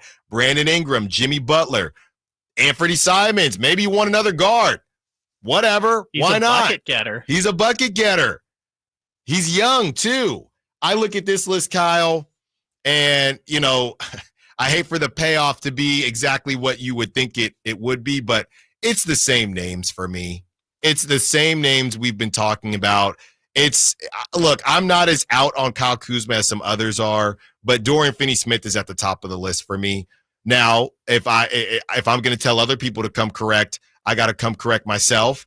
And if you're asking me, hey, well, what are you willing to give up? This is what the 209 is saying for Cam Johnson or John Collins. 209 says Kevin Huerter, Devin Carter, and a second-round pick for Cam Johnson or John Collins. That's from Dennis in Stockton. Do the Nets say yes? What is that? I'm in the trade machine dungeon now. Is that good enough for the Nets? Kevin Huerter, who's not expiring, Devin Carter, who's a first-round pick, and a second-round pick for Cam Johnson. You think the Nets say yes to that? I think just change the second-round pick to a protected first. Then, yeah, probably. But I don't know what Cam Johnson's value is at this point. Is it more or less than Dorian Finney-Smith? It's more. I don't know. I think it's more. All right, let's try out this. Let's try out this trade real quick here. So we've got the Nets. Remind me again. So it's just Cam Johnson for. Yes, just Cam Johnson for Kevin Huerter, Devin Carter, and a second-round pick. Off the top of my head, I feel like that money is really close. Well, the money's close. I think the problem there is that the Kings might be dipping into the luxury tax if they make it happen, but we'll know that for sure in a second once we put this together. So Cam Johnson's at 23.6, Kevin Huerter 16. Who else we got? Devin Carter, he said? Or was it yes. Devin Carter? Okay, yes. Devin Carter. So yeah, the Kings are okay, sort of. They're $21,000 over the tax. So it's, they can send money to make that work. That's not an insurmountable amount of money in the trade. So now we try it and it works. It works. And ironically, they do the trade machine does like an impacted score. It says for Cam Johnson, for Kevin Huerter, and Devin Carter, both teams end up about the same. But is that a good thing? I don't know. It's a trade.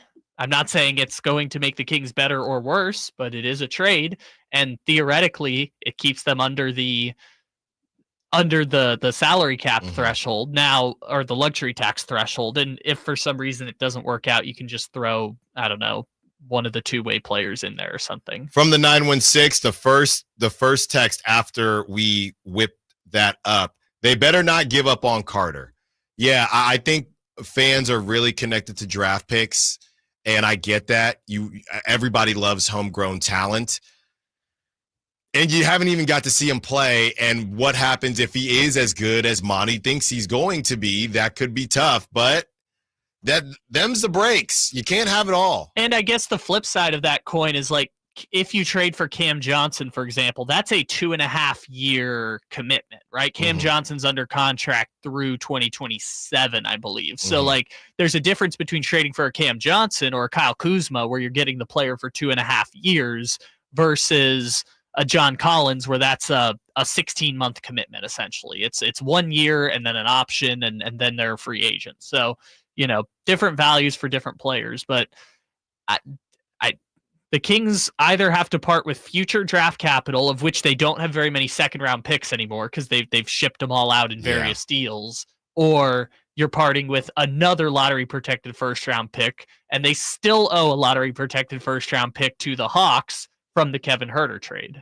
Yeah, so somehow, some way, they got to get better if we feel like they need to. Like I said, what are the Kings missing? Maybe it was just rest. Maybe it was just more time together. Maybe they don't need to make a move. We're going to find out pretty soon here, starting tomorrow night in New Orleans with some jambalaya. Coming up next, we continue to talk about what the Kings are missing, and your calls, your texts, your Sack Chat. Allen Stiles, Sacktown Sports. Christmas music is everywhere. The smell of gingerbread is in the air. And wait, what's that sound? It's Santa.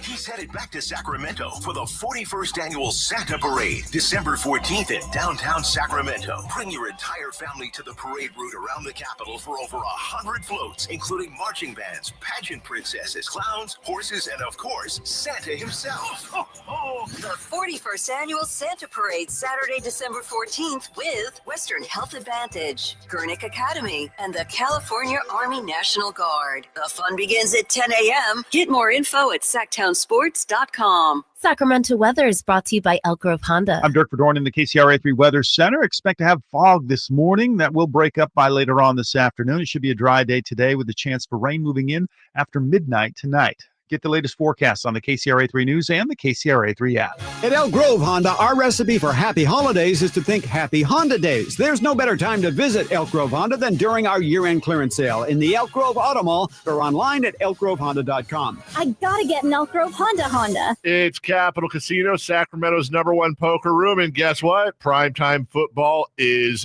back. Capital Casino is giving away $500 per game in high-hand bonuses for every Sunday, Monday, and Thursday night primetime game.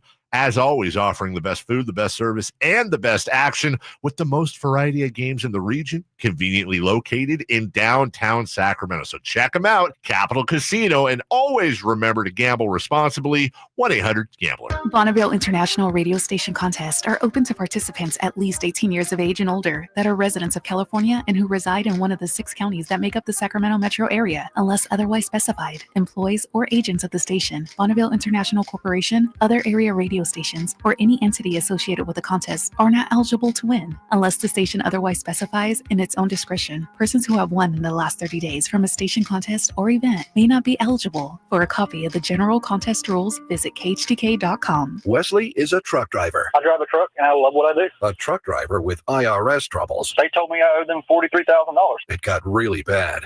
Quite a few letters in the mail. They were talking about wage garnishment, coming after my house, my car. Yeah, they don't play around. I seriously thought that I was going to lose everything. One sleepless night, Wesley finally made a call to Optima Tax Relief at 2 a.m. Kind of figured I'd get a machine, but I didn't. I actually got to talk to an actual person in the middle of the night. He found just what he was looking for. Oh, they were great people. You need a team of people that know what they're doing. Optima Tax, they know what they're doing. Optima Tax Relief came through with flying colors. I saved an incredible amount of money. Happy don't even come close. I was absolutely overjoyed. Take Wesley's advice. If you're in any kind of trouble with the IRS, call Optima Tax Relief. Don't trust anybody else. Call Optima for a free consultation. Call 800-343-6460. 800-343-6460. 800-343-6460. Optima Tax Relief. Some restrictions apply. For complete details, please visit OptimaTaxRelief.com. Get year-end pricing during Happy Holidays at Folsom Lake Honda, your one-stop Honda shop. Folsom Lake Honda is your one-stop Honda shop for great pricing on our entire selection of new CRVs, HRVs, Ridgeline Civics, and Accords. Plus, with low finance and lease options, now's the time to buy. Hurry in and save during Happy Honda Days at Folsom Lake Honda, or go to folsomlakehonda.com. Folsom Lake Honda, yeah, your one-stop Honda shop. Right now is the perfect time to replace your windows. It's Bell Brothers end-of-year warehouse sale. We're offering our lowest prices of the year on all windows and doors. Plus, instant rebate up to $2,000 when you purchase new windows. And 0 payments, 0 interest financing for 12 months. Call Bell Brothers now at 916-444-1234 or go online to thenosurpriseguys.com. These deals will not last long. If you've been putting off getting to replace your windows or installing new doors, now is the time to take action. It's Bell Brothers end-of-the-year warehouse clearance. Call now at 916-444-1234 or go online to thenosurpriseguys.com. In-home estimates are always free. If you're ready to replace your windows or install new doors, right now Bell Brothers has the lowest prices of the year, plus an instant rebate of up to $2,000 when you purchase new windows or more, and 0 payments, 0 interest financing. Get all the details at thenosurpriseguys.com. Minimum purchase required. Financing based on approved credit. Cannot combine offers.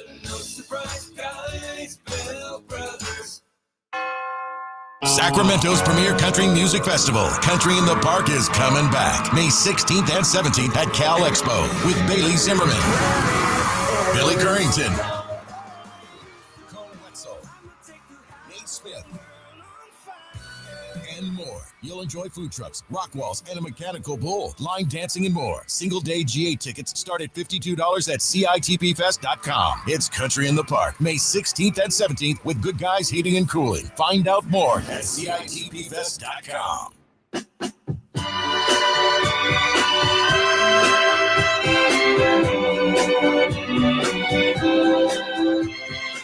Your flagship station for the Beam Team, Sacktown Sports.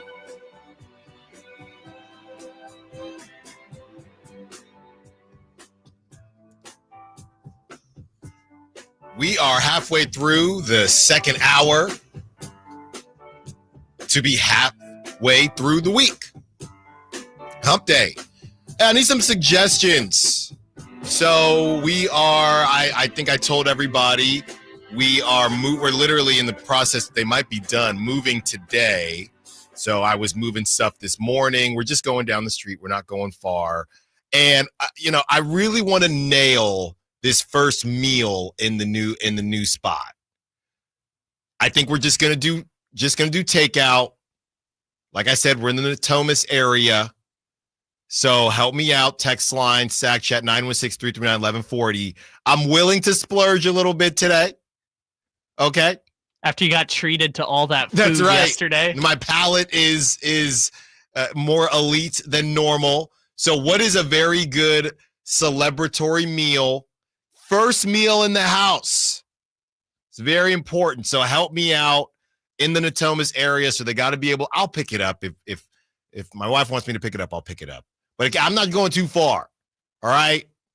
So help me out. What's a good meal to say, hey, cheers, we did it? Help me out here. I sure hope people have a good idea because I don't venture to Natomas all that often, so I can't help you. And I know my spots in the toe. Don't get me wrong. I know my spots, but I'm always, it doesn't have to be in Natomas. It can be around. I just don't want to go too far. Okay. So help me out. Let's see the chat line. Throw out either music suggestions or food recommendations. Just do the show for us. Yeah. No. Pick Allen's dinner reservations and choose the music that I'm gonna play. Yeah, and call them for me as well, and I'll give you my order. Oh, and while you're at it, also send us trade ideas. That's right. That's what's funny because I don't think anybody would mind, but so my parents back in the day. And then we'll get to some of these calls. We see you, Rob and Dwayne, and some people want to have a conversation about Dwayne, about Carter, Devin Carter. I'm saying Dwayne Carter, Lil Wayne. My parents went to a Shaka Khan concert, and for whatever reason, they said that this is years ago, but they said that she did too much of the sing it thing to where it got to the point of them thinking it's your concert. We would like to hear you sing. And she kept saying, sing it. And they just got a bit annoyed because she wasn't singing at all. She just kept telling them to sing it. So you want to open the doors on this philosophical debate of whether or not a concert is for you watching the artist perform live or the concert is for you to gather in a place of other fans of that artist and just have like a communal gathering thing. Because I've heard people go different ways. Some people are like, I don't care. I just want to be here with fans of the same music and we're all just vibing together. Some Grateful Dead. But some people also are in the camp of, I want to hear them play the music and I'm here for a live performance and make it a show and a spectacle. Like, the Charlie XCX concerts and the Sabrina Carpenters. If I'm going to spend $600 on tickets, I want to have an experience and a show and something like that. Well, we'll see how the experience happens for Devin Carter in the NBA, whether or not it will be on the Kings. We assume it will be, but anything can happen. Let's get to the phone lines, 916-339-1140. Let's go to Rob from Rancho, then we'll get to you, Dwayne. What's up, Rob? What you got for us? Hey, how's it going, guys? Good. Well, since you're asking about food places, I think they're closed tonight, but Moxie downtown on H and 21st is exceptional. And then they have great food. That would be a great place to take the wife out and splurge a little bit. All right, but, Moxie? Yeah, Moxie, I think it's on 21st and H. Okay. All right. I know it's a little bit from Natomas, but you said you were willing to maybe venture out. I'm willing, yes. I'm willing. Thank you, Rob. So, but then I called it for the trade idea. I was the one who texted about Ayo, I think it's Dosunmu. Yeah. I always pronounce his last name wrong. But I can tell you one thing. I've been watching him, and I'm watching him for a couple of years since he's been in the league, and I was big on him last year when he was looking to re-sign in Chicago. He wanted more money than I think he inevitably got. And then Chicago is looking at blowing up the roster this year as it is. I know he's one of their young pieces, but if they're looking at moving guys to get maybe draft picks, when I entered it in, I was looking at it like, I know they're not going to trade him for like a guy like Trey Lyles straight up, but if they're looking for draft picks, Trey Lyles and a first-round draft pick gets the job done.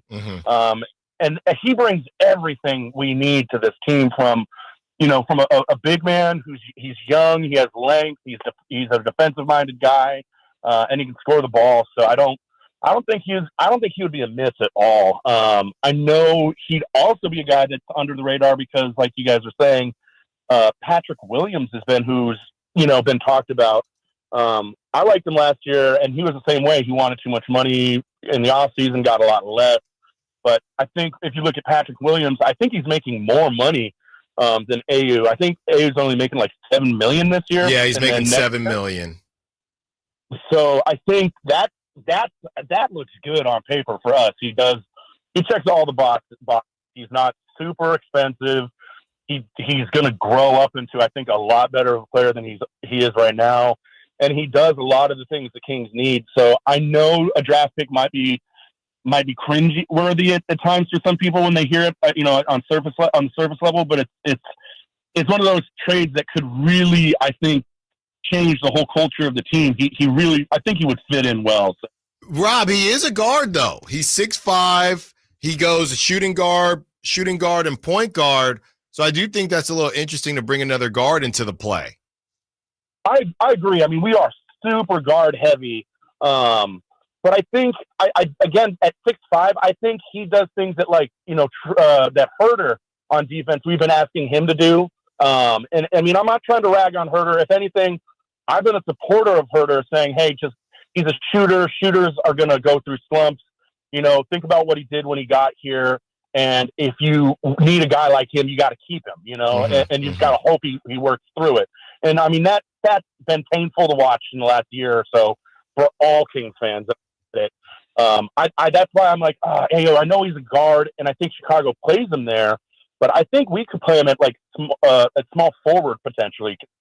Yeah, thanks for the call, Rob. Great stuff. You got to convince the listeners, Rob, to bring another guard in. You got to convince me, Rob. All right, we're back in the trade machine cell, and it works. DeSumo for Trey Lyles straight up, and the Kings save $1 million. And the Bulls do that because it's the Kings would throw in draft compensation of some sort. It's a tough one, Rob. I love you, Rob, but that's a tough one.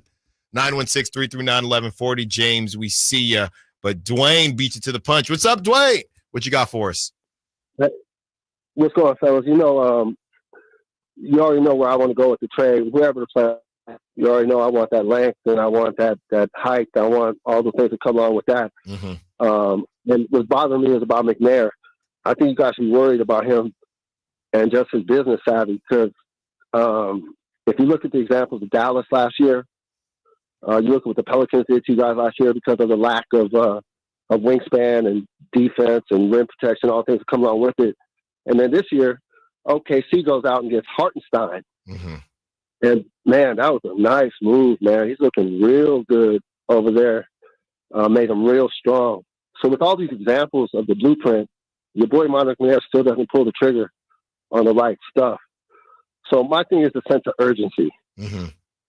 You got to get it done, man. And I get the December 15th thing, but I want to see something happen between December 15th and January 1st. Yeah. Yeah, thanks for the call, Dwayne. As always, shout out Stockton.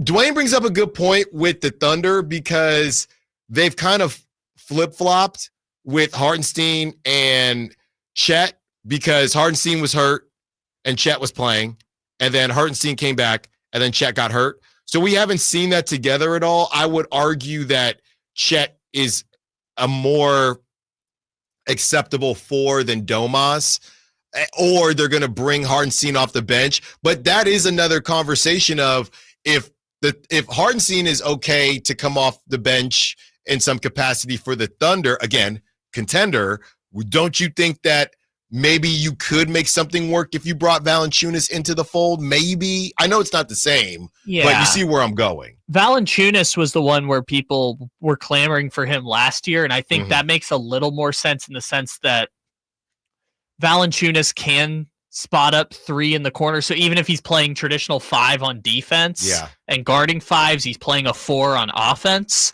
So in that sense, it makes a little bit more. Also, Valanciunas and Domantas Sabonis, both from Lithuania, made all the sense in the world. They're homies, all the stuff like that. But so that one, I guess, still makes some sense. I just, given what the Kings are working with right now, I just don't think they need a 5. I mean, they have a bunch of 4s who can play stretch 5. Alex Len is still on the roster. Orlando Robinson is still on the roster. Like, I just don't think I think they need wings. I don't think they need a real big right now. And I guess the argument you could have with Valanciunas is on offense he plays 4, but I still don't think that's if they can only make one move, working with the limited bench that they have and draft compensation, I think they'd be better served investing their resources elsewhere. 916-339-1140. Got to go quick here, but James wants to talk about concert etiquette. We want to get this in before the break. What's up, James? What you got for us? Hey, guys. Thanks for taking my call. Hey, earlier this year, we went to Janet Jackson at G1C. We love Janet Jackson. She's a legend, everything, all the accolades, etc. She does her dance, etc. But she didn't sing again. She held the mic up so the crowd could sing the entire song. Yeah. My wife and I left disappointed and wondering if Janet can even sing it anymore. That's all I got. No, thanks for the call, James. That was what it was with my parents. They thought maybe Shaka didn't remember her songs. Or they didn't know what was going on because she just wasn't. Now I see she did a Tiny Desk earlier this year performance, so I'm going to tell them to go check that out. But yeah, they thought, did she not remember the songs or what's going on here? So Janet Jackson, man, and you pay this money, you go to Golden One, and she got you doing karaoke. Yeah, that's crazy. But you're doing karaoke with 11,000 Janet Jackson fans? Sure, maybe if it's a community thing, then that's fine. This is a very polarizing debate, and I'm stunned that we've decided to go down this route because there are no correct answers, and it is people have very strong opinions about this. All right, gonna get to the other side, and when we do, we keep the trade conversation going. What exactly is it that the Kings are missing? You watch the Kings every game. What are they missing? It's in your hands. Allen Stiles, Sacktown Sports. All guests and callers join us from the Folsom Lake Honda hotline. Folsom Lake Honda, your one-stop Honda shop. Christmas music is everywhere. The smell of gingerbread is in the air. And wait, what's that sound? It's Santa. He's headed back to Sacramento for the 41st Annual Santa Parade, December 14th in downtown Sacramento. Bring your entire family to the parade route around the Capitol for over 100 floats, including marching bands, pageant princesses, clowns, horses, and of course, Santa himself. The 41st Annual Santa Parade, Saturday, December 14th with Western Health Advantage, Gurnick Academy, and the California Army National Guard. The fun begins at 10 a.m. Get more info at sacktownsports.com. Hey, this is Greg Papa. Are you working through a major insurance claim? Sunpoint Public Adjusters can help. Sunpoint prepares, presents, and negotiates your claim with the insurance company, working only for you, making sure you get everything you're entitled to, not what just some adjuster working for an insurance company thinks you should get. Call Sunpoint today at 888-247-7865 or contact us at sunpoint.us. Sunpoint Public Adjusters, the gold standard in public adjusting. License number 2N14884. It's not your average holiday season. Hold on to your hard hats because starting Monday, December 13th, Fasteners Inc. Tool Outlet is unwrapping the biggest power tool sale Sacramento has ever seen. We're turning up the heat with 12 days of unbeatable prices on all your favorite Makita products and much more. Free batteries with tools, free tools with batteries, and bare tools starting at just $99. Come on down and give us a visit at 6701 Power and Road in Sacramento, or shop our Christmas deals online at fastenersinc.net. Fasteners Inc. Tool Outlet. Better tools, better prices. Hey, it's Carmichael Dave for American Energy Heating and Air with a question. Have you recently had a technician diagnose your HVAC system and you were a bit surprised at how much it cost? Or did something seem off about their quote? Because at American Energy, they take pride in giving you honest, straightforward solutions to get that system up and running. Have their qualified technicians come out and give you a free second opinion. It's free. You got nothing to lose but some dollars off of that original quote. They're making the uncomfortable comfortable. They've been doing it since 1981, serving the greater Sacramento area. A+ with the Better Business Bureau. That's why they keep having customers coming back for more and more and more. You can call them and set that appointment at 916-520-9990. That's 916-520-9990 or AmericanEnergyAir.com. Call 916-520-9990 now. Ba, ba, ba, ba, ba, ba, ba, ba. Yep, 'tis the season. Hey, if you take pride in your gift giving, here's a great idea for you. Gift cards from the Good Feet store. Okay, so arch supports aren't exactly what they've been hinting for, but you know they'd love them. And with the Good Feet lifetime warranty, it's a gift they'll enjoy forever. Buy a Good Feet gift card now, and Good Feet will boost its value 20%. That's a 20% gift from the Good Feet store. The Good Feet store in Sacramento, Roseville, Vacaville, and in Reno on South Virginia Street. The holidays are always a great time to get together with family and friends, but nothing beats the thrill of Stockton Honda's deals. During Happy Honda Days, find the perfect ride in person or online. With over 400 new Hondas ready to go, now is the time to buy at Northern California's #1 Honda deal, Stockton Honda. Anytime, anywhere, it's all here. StocktonHonda.com. Number 1 claims based on 2023 total new and Honda certified pre-owned vehicle car sales from American Honda Motor Company. Sold on report. The Hagen Oaks Golf Super Shop is expanding. I guess you could say the Super Shop is getting more superer.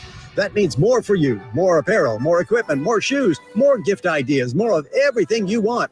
If you're looking for the right gift for the golfer in your life, let the friendly team of Hagen Oaks experts help you find the perfect gift. From golf bags to golf balls, from golf pants to golf shirts, from rain gear to golf gloves, Hagen Oaks has it all. And much is on sale. Visit the Hagen Oaks Golf Super Shop, Fulton Avenue at Business 80, or find us at HagenOaks.com. Increase leads and get more customers. We create tailored digital marketing strategies that deliver results. On your next campaign, aim higher. Go to aimyourdigital.com and get started today. aimyourdigital.com.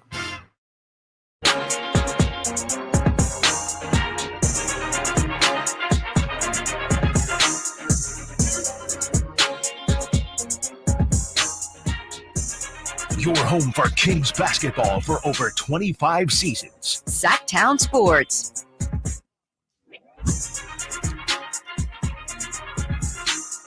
As we approach this thing differently, if you're just now joining us, thank you for joining us. Allen Stiles Show here with Kyle Ledbetter doing his thing as always. And I was out last night at a very nice media event at Sky River. Thanks to all the people out there at Sky River, and they took us through this tasting menu that they had, and I was with a bunch of new media, if you will, as far as food influencers. So there were a lot of conversations that we were having, and most of those conversations were a bit simple, right? Not a lot of them were huge into the Kings. They liked the Kings, but I mean, you know, on the radio you can get pretty hardcore. You can get into the nitty-gritty of things. So it was very refreshing to simplify and get asked questions like, who's the Kings' best player? How often does a beam come on away games, right? So in the spirit of that, the simple question that we're asking is, what exactly is it that the Kings are missing? When you watch the Kings, and it could be a player, it could be time together, it could be, you could say coaching if you want. Maybe it's Jordy Fernandez. Maybe it's not about Mike Brown. But just a simple question of, when you watch the Kings, what is it exactly that it feels like the Kings are missing? And Kyle, I'm going to throw to you to get your answer. I would say when I watch the Kings, to keep it extremely simple, when I watch the Kings, what I think they're missing is the ability to spell Keegan Murray and still have that, and not still, because even Keegan's been struggling to score, but I would say the ability to spell Keegan Murray from a defensive standpoint and get that production scoring wise that you're missing from Keegan, whether you get it from Keegan or you get it from the bench. And now that Kevin Huerter's doing his thing, that's fine, but I still think you need more. So to say it in a very simple way, I would say somebody to give Keegan a break and bench scoring. That's what or some version of bench scoring or Keegan scoring at a higher clip. That is what I would say. I would agree with your point, because bench scoring has been corrected a little bit by making that switch to Malik Monk in the starting lineup. Mm-hmm. So I have a better feeling that can be fixed internally than the second part that you said, which is the giving Keegan Murray a rest type of thing. And so in that sense, I think if Keegan Murray could play 3 at times instead of Keegan Murray having to play 5 at times, I think the Kings would be in a better position defensively. Now, it depends on the 4 that you bring in, obviously, but I think there need to be some situations where the quote-unquote big lineup is Monk, Keegan, another 4, and Domas, potentially. So in that sense, I think a 4, not a 3-and-D 4 is kind of stereotypical, but a lengthy 4 who can contribute on offense as a 6th man, not necessarily like you're going to play in 25. You're not going to play 35 minutes a game. You're going to play in 25-minute spurts. You're going to be able to play great defense on whoever the team's first or second best player is, or say best perimeter offensive player, and can contribute points at times. But again, I want to play this person, whether it's Kuzma, whether it's Jeremy Grant, whether it's Cam Johnson, whether it's Dorian Finney-Smith. I want to play this person at the same time as Keegan Murray. Because everybody, and this is what's funny, everybody throws out Matisse Thybulle.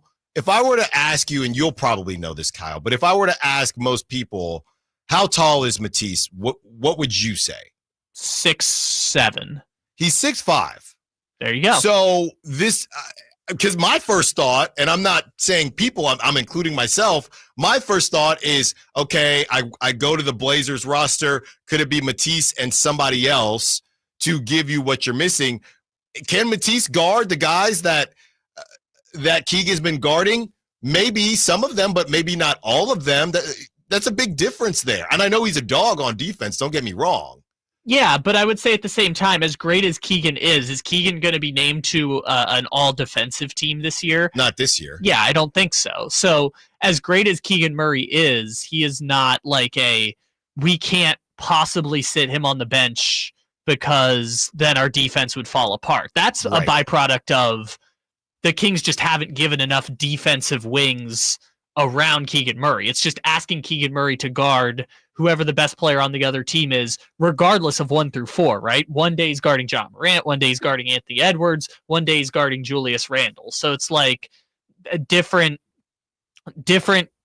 matchups have dictated Keegan Murray's defensive role to change so much. And I think it would be nice to have a player like a Cam Johnson, who is a defensive-oriented forward who would come off the bench and can play at the same time as Keegan Murray. Yeah, and I really don't know where, not Cam Johnson, because he can't make the decision, but the teams that are calling for Cam Johnson, whether or not he will be in everyone's starting lineup. The names that were brought up, I believe the Lakers were brought up, all the usual suspects. The Lakers were brought up, the Warriors are brought up, and I think he would be able to, the Grizzlies as well. I feel like he would be a starter on all of those teams. I feel like he'd be a starter on the Lakers. I feel like he'd be a starter on the Warriors. I feel like he'd be a starter on the Grizzlies. Not the Grizzlies, I don't think, but it depends on who the Grizzlies end up making that trade for. Because the Grizzlies starting 5 has been pretty much intact the entire season at this point. The other ones, I think, yeah, he would be a starter. But to the point of the Lakers, you want him to be a starter because you already have LeBron James and Anthony Davis. Anthony Davis, I know he wants to play the 4, but Anthony Davis is one of the best defensive 5s in the NBA in the last 10 years, and LeBron James is LeBron James. I'm looking here because there was a text that I wanted to get back to, and essentially the texter said, are we talking about bench or are we talking about the starters? Because I don't think I want to touch the starters right now. And that's a question too. You've only been through 5 games with this new starting lineup with Malik Monk. Do you want to make a move and throw a wrench into that right now? I mean, they're 3-2. They're not 5-0, but you have to give them time. No, this group of 5 is the 5 guys, and only if they got a player that is arguably better than Malik Monk would you consider making that move, or a player that is so much better than Malik Monk that you would move Malik back to the starting lineup or to the bench, because Domas has said it's about time Malik is in the starting lineup. Fox has expressed support for Malik being in the starting lineup. Malik himself has said, he's excited about finally getting a chance to start, right? So it's not just you're figuring out fit situation. It's that this is what the guys want. The guys want this starting five, and they're going to work through it together with this starting five. And these are the 5 core players on the team. And they will have an opportunity to do that starting tomorrow in Nolens in New Orleans. If you missed the Doug McDermott interview, lucky for you, we have that. We're about to play it right now. When we return, we have the Dougie McBuckets interview. He was here on the airwaves, and it was an outstanding interview. You can check it out if you're going to miss it again because you got to drop off your kid at the dentist, whatever it is. We have it on YouTube. It's on the Sacktown Sports app as well. But you're about to hear it right now on the other side. Allen Stiles, Sacktown Sports. You never know what you might hear when listening to a Sacramento Kings game. Out of Keegan, going for another triple. Man, is he feeling it. Keegan, can he do it? Yes, there's number 11, Keegan Murray. Keegan steps back. He just knocked down his 12th three-pointer, a Kings franchise record. He's got 45 points. Never miss a moment of Sacramento Kings basketball with Sacktown Sports and the Sacktown Sports app. Is your everyday congestion preventing you from enjoying life's big moments? Try Vicks Sinex Saline today and get yourself back in the action. Vicks Sinex Saline instantly clears everyday congestion with a gentle ultrafine mist. Sinex Saline's drug-free, no-mess formula instantly moisturizes and soothes dry, irritated nasal passages for quick and effective relief. Get back to enjoying life's big moments to the fullest without having to worry about everyday congestion holding you back. Just Sinex, breathe, use as directed. Want to keep your gas-powered engines running like new? Stable's proprietary formulas are proven by third-party testing to outperform the competition in keeping fuel fresh, preventing corrosion, and cleaning the entire fuel system. With Stable, you can have confidence you are doing the right thing for your engine's long-term health. Just pour into your gas can or fuel tank, then top off with fresh fuel. At every fill-up or when you store, start with Stable. Available where fuel additives are sold. Ron Bells presents LL Cool J. Live in concert. LL Cool J. Saturday, January 18th. The venue at Thunder Valley with DJ C-Trip. LL Cool J. For tickets, visit ThunderValleyResort.com. Don't miss LL Cool J live. Finally, an easy way to find home improvement contractors. Just visit subcontractorsunited.com and simplify your search for home services professionals. From cabinets to windows, roofing to plumbing, Subcontractors United is an easy, simple way to find and hire a home improvement contractor. And you never have to give up personal information. So no harassing phone calls like you get from those other websites.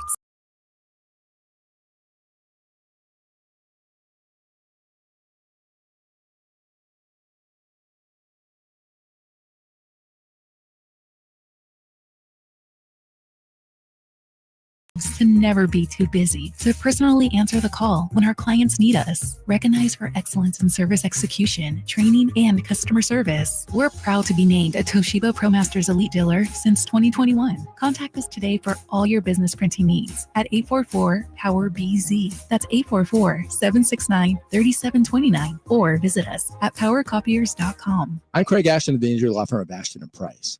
The winter months bring joy, but also with more rain and snow, unfortunately, more accidents.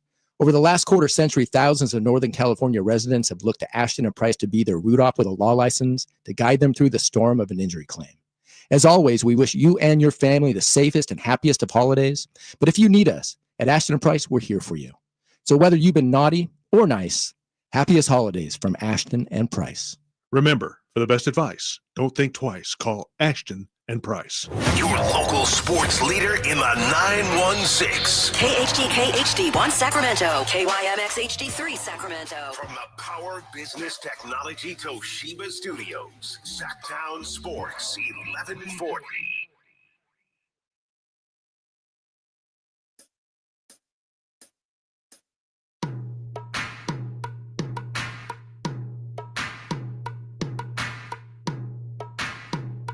Live and local, 6 a.m. to 6 p.m. Monday through Friday. Sacktown Sports. We are now joined by the man, the myth.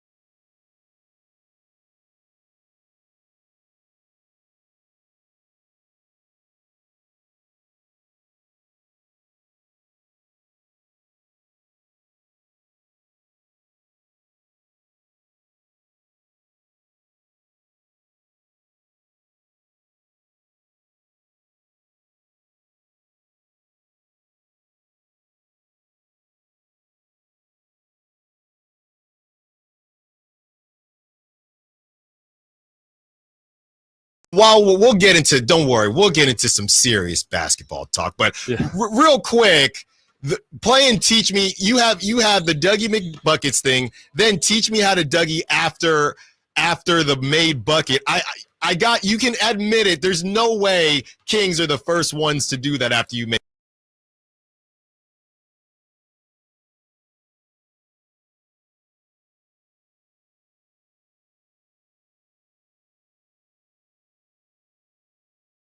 Want the attention, and now it's like it's kind of fun. I mean, the crowd really embraces it.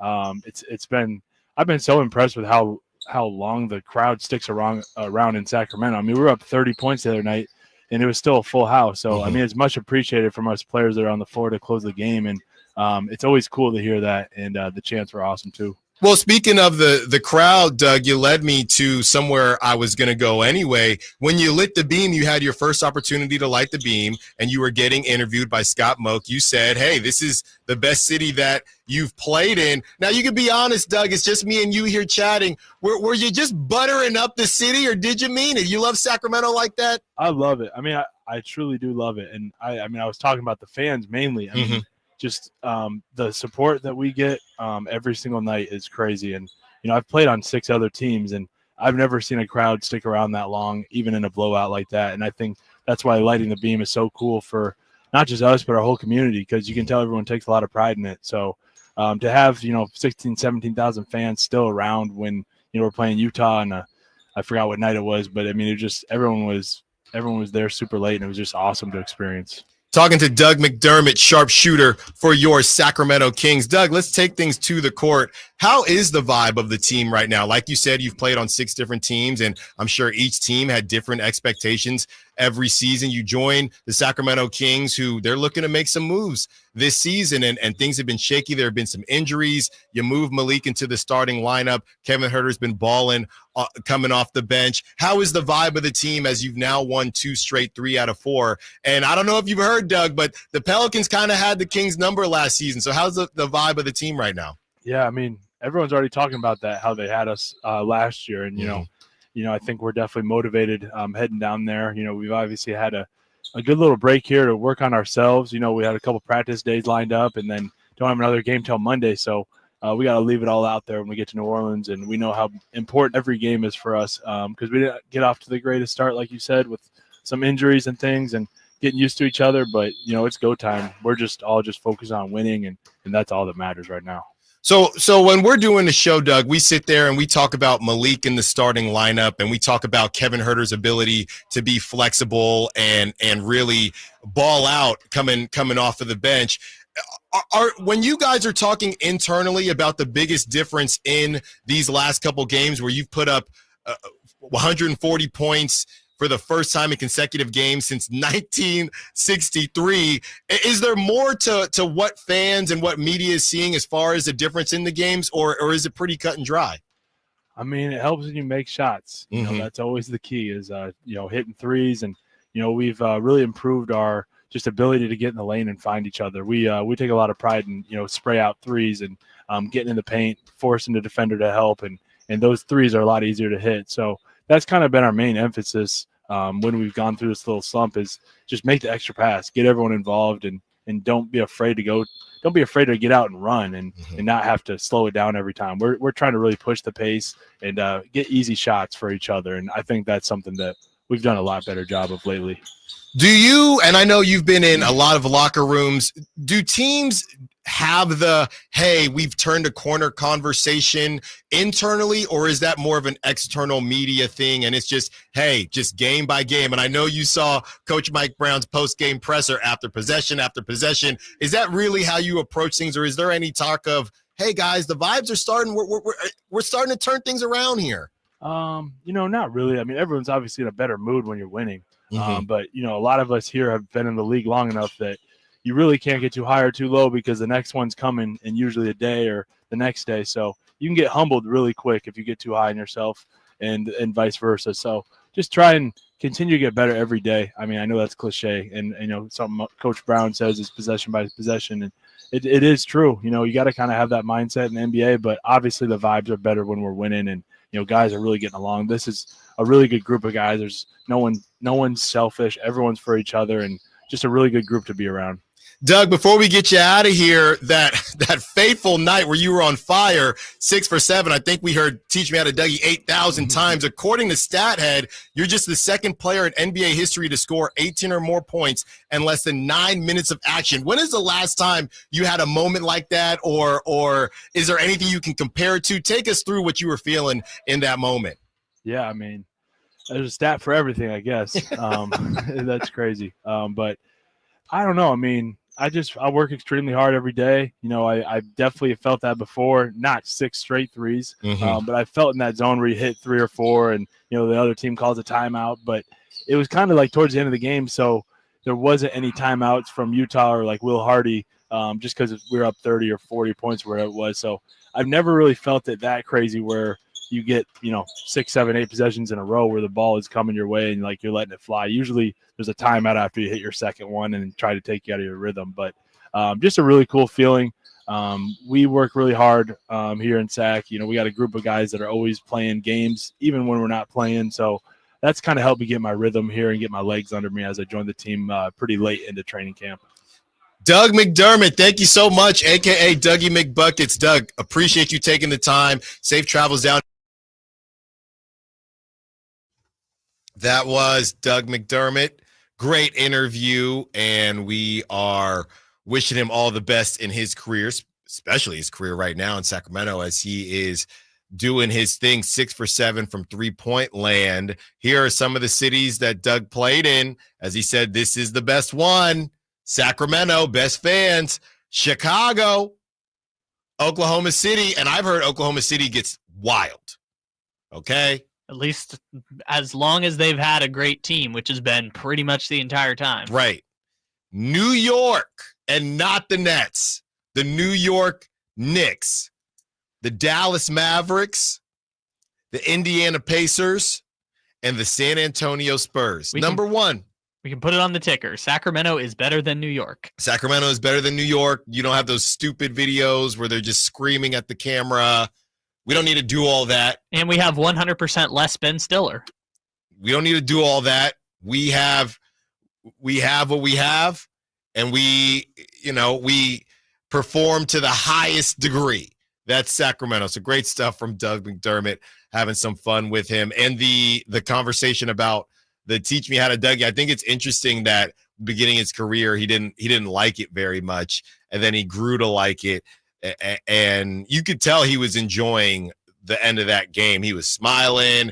Everybody was just having some fun with it. And you really couldn't draw it up any better for the Kings to have these 2 games, to get guys off the bench going, even if it was towards the end of the game in a blowout. But to have these guys get going a little bit, to then have this time off, and now you get to slay a dragon that you know what this reminds me of? And it's not even the same, because the Pelicans, they weren't world beaters last season, but it reminds me of in the Avengers, right? So in the last Avengers, when they are able to go back in the past or whatever it was and defeat the the villain, and I don't know why it's escaping me. Not Ultron, Thanos. I'm falling asleep just listening. No, you need to listen to this. In the last Avengers, they are able to take down Thanos,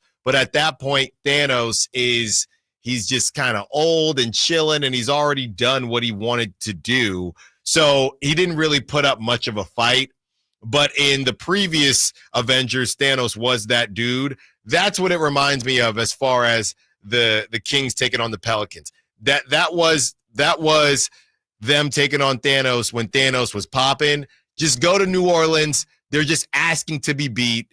I know it's not the worst team they'll play. It's not the worst roster they'll face, but just put them out of their misery. I mean, it is the worst team in the Western Conference. I cannot emphasize this enough. And this is a different tone than you were spitting last week. Last week, when things were going real bad for the Kings, you were like, I don't care that the Pelicans are bad. I'm still traumatized from what happened last year. I am, and that will come out tomorrow. But you did win 2 in a row. You got all this time off. Kyle, I'm just not allowing it to be a possibility. I'm glad that you're finally coming over to my side here. And all it took was literally the biggest blowout in the last 30 years of Sacramento Kings basketball for you to realize, hey, the Kings can beat bad teams. That's right. Hey, the Pelicans are, in fact, last time I checked, a bad team. Therefore, the Kings can beat the Pelicans. But they don't always beat bad teams. That's been the issue. But they can. And the Pelicans are, and this is still true, a bad team. Say it with me, everybody. The Pelicans are a bad team. And they're a bad team that's not a bad team like a Detroit Pistons or Blazers or a team that's building for something. They're a bad team that's in disarray. They don't know what their plans are, who's going to be on their team. They're not a building bad team. Yeah. They're just bad. They're like the Jacksonville Jaguars. They thought this was the best team they were going to have in 6 years, and now they stink, and they're like, who knows? Everything's on the table. They might sign Brandon Ingram to an extension. They might trade Brandon Ingram. They might fire their general manager. They might give him an extension. They have to have a real heart-to-heart about what the direction of their franchise is going to be. And hopefully the Kings help them figure out that they are not going in the right direction tomorrow night. Let's get back into the trade conversations. That Bay Area team targeting the King. Also, Jimmy Butler. How could that even work? Would you even be afraid? Would you be afraid of them? Allen Stiles, Sactown Sports. Sacramento weather is brought to you by Folsom Lake Kia. I'm Dirk Verdorn in the KCRA3 Weather Center. Expect to have a bit of hazy sunshine today, mixed with a few high clouds. Temperatures warming into the low 60s this afternoon. Will cool off overnight with increasing clouds and the chance for rain developing after midnight. Get the latest forecast on the KCRA3 News and the KCRA3 app. DC here, and if you've been thinking about a new car, don't miss year-end savings at Folsom Lake Kia. Hurry in for low payments and zero-down deals with approved credit. Folsom Lake Kia, over 25 years, right here in Folsom. At Fisher Investments, we may seem like other money managers, but we're different. What makes you so different than the rest of us? We ensure clients receive unparalleled service at every step of the relationship. Tell me more. Our investment counselors focus on service over sales, prioritizing clients' needs. How do you make money? We don't sell any commission-based products. We have a simple management fee based on the value of our client's portfolio. So we do better when our clients do better. What about client portfolios? We get to know each client, their finances, family, health, lifestyle, and more. And then we tailor a portfolio based on their specific goals and needs. Your clients really come first then, huh?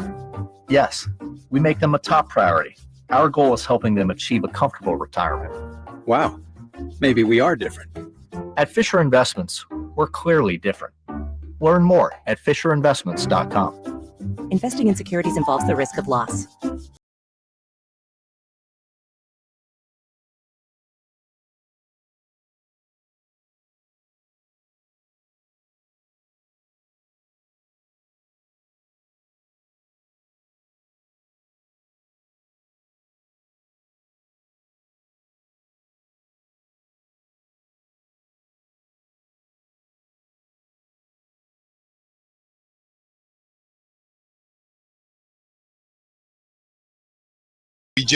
We're talking about the Pelicans and how the Kings have beat some bad teams, and we believe and we have that LeBron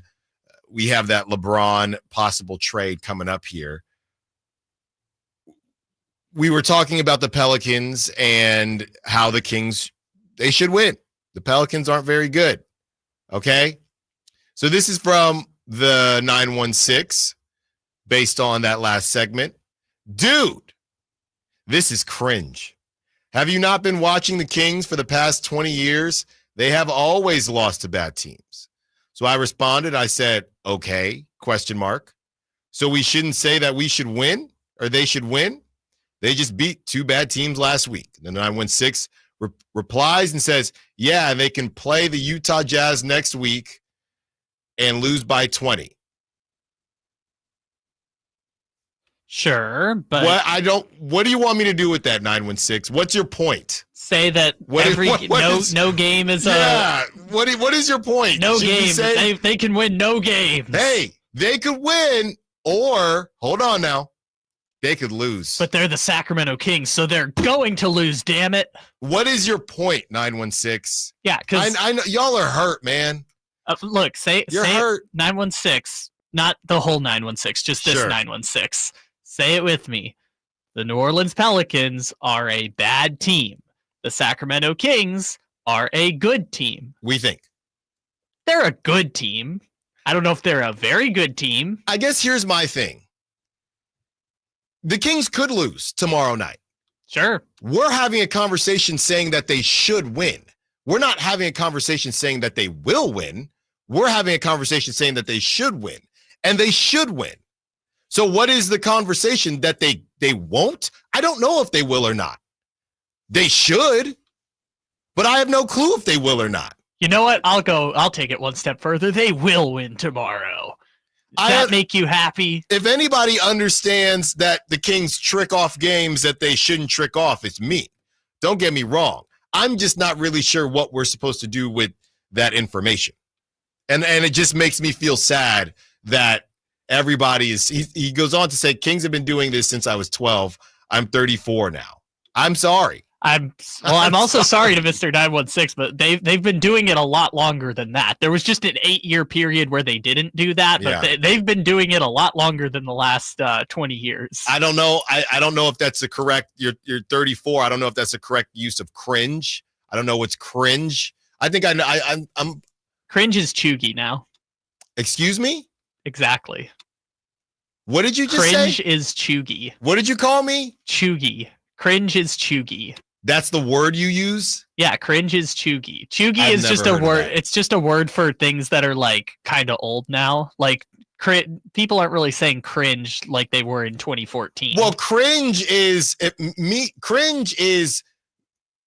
somebody trying to do the gritty or something like that. That's cringe to me. That's cringe, but it's not chuggy. Okay, enough with the chuggy. We're not ready for that yet. All right, I'm 34 too. I'm not ready. Cringe isn't saying, as far as I'm concerned, the Kings should win should beat a bad Pelicans team. That's not a correct use of the word cringe, in my opinion. I don't think. You tell him.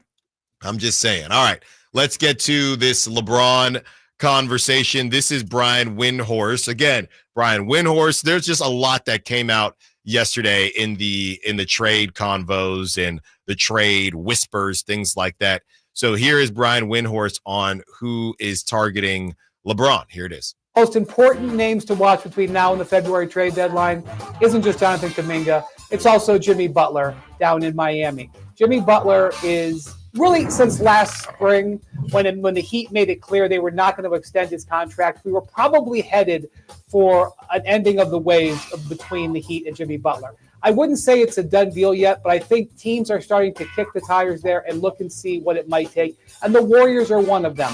The Warriors have been really active in trying to look for a star player. They kicked the tires on a couple other stars over the summer. And if Jimmy Butler is available and the Warriors feel like they need to upgrade, that could be. But who else is on their list, Roz? That's LeBron James. And I know that this is one of the most fascinating opportunities in the league. It's a delicious scenario to think about. The Warriors have dreamed of pairing LeBron with Steph Curry and Draymond Green since last year. They've made an inquiry, and it got shut down last February. That was before LeBron played with Steve Kerr and Steph Curry and won the gold medal over the summer. So they will definitely monitor the situation, and I don't think they do anything without knowing this door is locked. But I would just say with LeBron, it's up to him. He has a no-trade clause, and he has given no indication he wants the Lakers to do anything but upgrade the roster they've got, not that he wants to go anywhere. That was Brian Windhorst, ESPN, talking about the Warriors being interested in LeBron James, Jimmy Butler. I have a lot of questions here. My first question would be, and this might be a ridiculous question, I have no clue. What would scare you more? The Warriors getting Jimmy Butler or the Warriors getting LeBron? It's still LeBron, right? Yeah, it's still LeBron. I'm just amazed that I say that without even thinking 21 years in. Sure. And the LeBron thing, and I was talking, one of the food influencers last night was a Lakers fan. And LeBron hasn't been playing up to LeBron standards this season. So I do wonder. So my first question was, who would scare you more, LeBron or Jimmy Butler? Now, my second question is, does LeBron going to the Warriors make them the odds-on favorite without a question? Not odds-on favorite, but it depends all on what the deal is, right? I'm not going to lock myself in the trade machine dungeon for this one, but the Lakers giving up on LeBron James because LeBron James has decided he doesn't want to play there anymore would in theory mean that LeBron James is still at his peak, but the Lakers have somehow let him down in some way. And I just don't know how we're going to get to that point. So I don't want to say the Warriors would be instinctively the favorites. It's just there's a lot of moving pieces that would have to happen to even get to that point. And it's not going to happen this season. Well, it's not going to happen ever. LeBron James is going to retire a Laker. I feel very certain LeBron James is going to retire a Laker. And if it were to happen, it would have to be a weird scenario where LeBron changes from his 1.5 or 2.5 year timeline of when he wants to retire. But for some reason, the Lakers have just completely fallen off, because the Lakers have been fine this year. The Lakers, despite a couple bad blowouts in there and LeBron having some bad games and giving up on the plan to play 82 games, the Lakers have been fine so far this season. It's not like they're out of the championship contention at this point. Yeah, and the other thing is, not that it's a big deal, but hey, I heard that Bronny is going to go wherever LeBron goes next. So I don't think that's a footnote in the conversation, honestly. But that Lakers fan yesterday that I was talking to, that Bronny pick actually really ticked him off. And I hadn't really talked to a Laker fan about the Bronny thing. It just never came up, and he was very upset. Yeah, I don't know how the Laker fans feel at this point. And part of it is I used to live down in San Diego, and I was surrounded more by Laker fans. Now there's not as many of them here, so I just don't interact with them as much. But I'm just curious what the Kobe Bryant, Pau Gasol Laker fans feel about. Because it's not like before we used to joke about LeGM and LeBron doing this and that. Now they're not even faking it anymore. It's like he got the dude he did a podcast with as the head coach with no prior experience and drafted his son with the 55th pick in the draft. They're not even pretending anymore that it's not LeBron running the organization. So I wonder how the Laker fans feel. And honestly, they're not what's interesting about this story. The part that I think is interesting about this story is the Warriors saying if the situation ever presented itself, we are willing to throw caution into the wind, because selling LeBron James Warrior jerseys, selling the fan base on hope for a 2-year Steph Curry, LeBron James tandem is worth more to us than any amount of long-term organizational structure. Now, they're never going to be given the chance to do that. But for the last 12 months, because remember at the deadline last year, they tried to get in on the LeBron James thing, and Rich Paul shut that down real quick. They are just consistently doing the equation in their head. And maybe this is Lacob, I don't know, but they're just doing the math in their head and always coming to the same conclusion of, we question marks be damned, LeBron James, Steph Curry, and Draymond Green at any point is too good of an opportunity to pass up on. And I would agree. And that's why, they said no to, they didn't want to move Kuminga and Podziemski for Markkanen, whatever that situation was. They didn't, even though Markkanen might be better for them the next 10 years, and they weren't willing to give up their picks for that, they'd be willing to give up their prospects for 2 years of LeBron, because I do think money-wise, that would make sense. And out in the Bay Area, they're about that big business. From the 408, they want to talk about Jimmy Butler going to the Kings. Let's have that conversation, because I don't know how they do it, and I don't know how it works. Allen Stiles, Sacktown Sports. Christmas music is everywhere. The smell of gingerbread is in the air. And wait, what's that sound? It's Santa. He's headed back to Sacramento for the 41st Annual Santa Parade, December 14th in downtown Sacramento. Bring your entire family to the parade route around the capital for over 100 floats, including marching bands, pageant princesses, clowns, horses, and of course, Santa himself. The 41st Annual Santa Parade, Saturday, December 14th with Shriners Children's Northern California, Gurnick Academy, and the California Army National Guard. The fun begins at 10 a.m. Get more info at sacktownsports.com. Hey everyone, it's Ted from Consumer Cellular, the guy in the orange sweater, and this is your wake-up call. If you're paying too much for wireless service, you don't have to keep having that nightmare. Consumer Cellular has the same fast, reliable coverage as the leading carriers for less. And for a limited time, new customers receive their second month free when they sign up and use promo code SECONDFREE by January 26th. So why keep spending more than you have to? Seriously, wake up and call 1-888-FREEDOM or visit consumercellular.com. Taxes, fees, and other third-party charges will apply. See website for additional details. If you love to travel, Capital One has a rewards credit card that's perfect for you. With Venture X, earn unlimited double miles on everything you buy and turn everyday purchases into extraordinary trips. Plus, receive premium travel benefits like access to over 1,300 airport lounges where you just check in and chill out. Open up a world of possibilities with Capital One. What's in your wallet?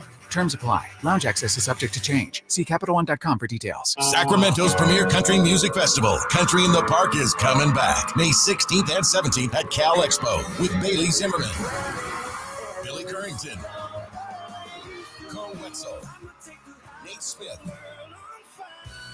and more. You'll enjoy food trucks, rock walls, and a mechanical bull, line dancing, and more. Single-day GA tickets start at $52 at CITPFest.com. It's Country in the Park, May 16th and 17th with Good Guys Heating and Cooling. Find out more at CITPFest.com. Keep the cargo in your truck's bed dry and protected with a bed cover from TruckSmart. Bed covers that fold up, roll up, and lift up are ready to install on your truck. Turn your vehicle into a hauling machine. TruckSmart truck and SUV accessories in Rockland and Auburn. Time now for your 49ers injury report, brought to you by Jeremy Winter, attorney at law. He cares because he's been there. In the 38-13 win over the Bears on Sunday, the Niners suffered a couple of more significant injuries. Left guard Ben Barch suffered a high ankle sprain, and running back Isaac Guerrero departed with a possible foot sprain. With Christian McCaffrey and J.P. Morgan already on the injured list, this could be a real problem for the 49ers, who get ready to take on the Los Angeles Rams in a key game on Thursday night. Serious accident. You deserve the law offices of Jeremy Winter. 877-637-3237. Jeremy lost his mother in a car accident and knows firsthand the pain caused by tragedy. That is why he became an attorney, to fight for others who are going through a tragedy. If you've been seriously injured in an accident, you deserve more. You deserve better. You deserve Jeremy Winter. 877-637-3237. Hey, it's Carmichael Dave coming to you from my good friends at American Energy. Look, it's already cold outside. It's only going to get colder. American Energy wants to help you stay warm and make sure your system is operating safely. So right now is the time to take advantage of the $49 tune-up inspection. Normally $119, $49 right now, and that includes a full safety and duct inspection. And check it out. If your system's over 10 years old, and I'll bet it is, the tune-up, yeah, it's free. It's free from a company that's been in business since 1981, serving the greater Sacramento area. A+ Better Business Bureau. Check their Yelp, check their Google reviews. Don't take my word for it. Give them a call right now. $50 off your first recommended repair. If you need a new furnace, half off the price of a new unit. Check them out at theaeway.com and tell them Carmichael Dave sent you. Call 916-520-9990 now. Want the best movie experience in town? Join Sacktown Sports IMAX Pass by visiting sacktownsports.com. Sign up today. You can win tickets to see this week's films at the Esquire IMAX Theater. Merry Christmas from Sacramento Chrysler Dodge Jeep Ram, and we're still celebrating Black Friday all month long. When buying a car, getting a good deal, it's kind of the easy part. Where Sacramento Chrysler Dodge Jeep Ram really sets themselves apart from anywhere else is the experience, from sales to service and everything in between. It's why so many people keep coming back to Sacramento Chrysler Dodge Jeep Ram. It's because it's the place where a handshake still means something. And if you've been wanting to experience that Jeep life, there's no better time than now. SacSuperstore.com, located off of Business 80 across from Hagen Oaks Golf Course.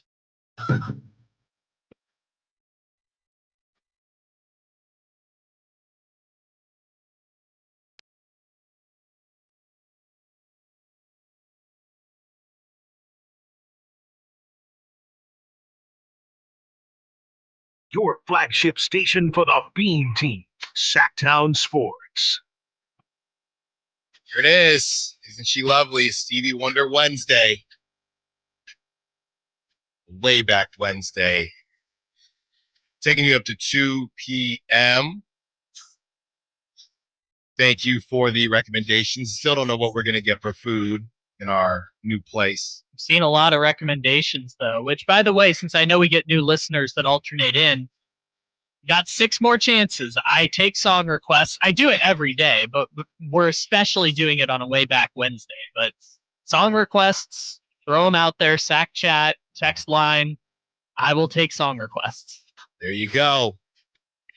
And there could be some trade requests coming. Jimmy Butler wants his money. He wants to be somewhere where Pat Riley can't get mad at him for tweeting when he's not playing. And the 408 asked the question, and Kyle, you might have to lock yourself up for this one. The 408 asked the question, as we brought up Jimmy Butler to the Warriors or LeBron James to the Warriors. That is what Brian Windhorst had mentioned. And Jimmy Butler gave his list as far as teams that he'd be interested in joining: the Mavs, the Rockets, and the Warriors. And the Kings weren't on that list, but that's not stopping the 408 from asking what would it take to get Jimmy Butler. Kyle, you can lock yourself up right now. And while Kyle is firing that up, I'll tell you right now, if you've been listening to the show, we've been doing this for a little over a year now. I do not want Jimmy Butler on the Kings. And that was before the DeMar DeRozan thing.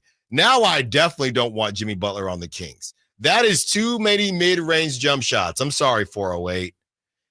And I don't believe that. I guess you could, if you wanted to have that conversation, DeRozan could go to the Heat. You could have that conversation. He basically is Jimmy Butler. We read off the stats, but he plays more games and he saves the Heat $20 million. That's the issue. Okay. 48, whatever Jimmy's making. I don't want any part of that at all. At all. All right. I have it. I don't even want to hear it, but tell me anyway. All right. We'll do it.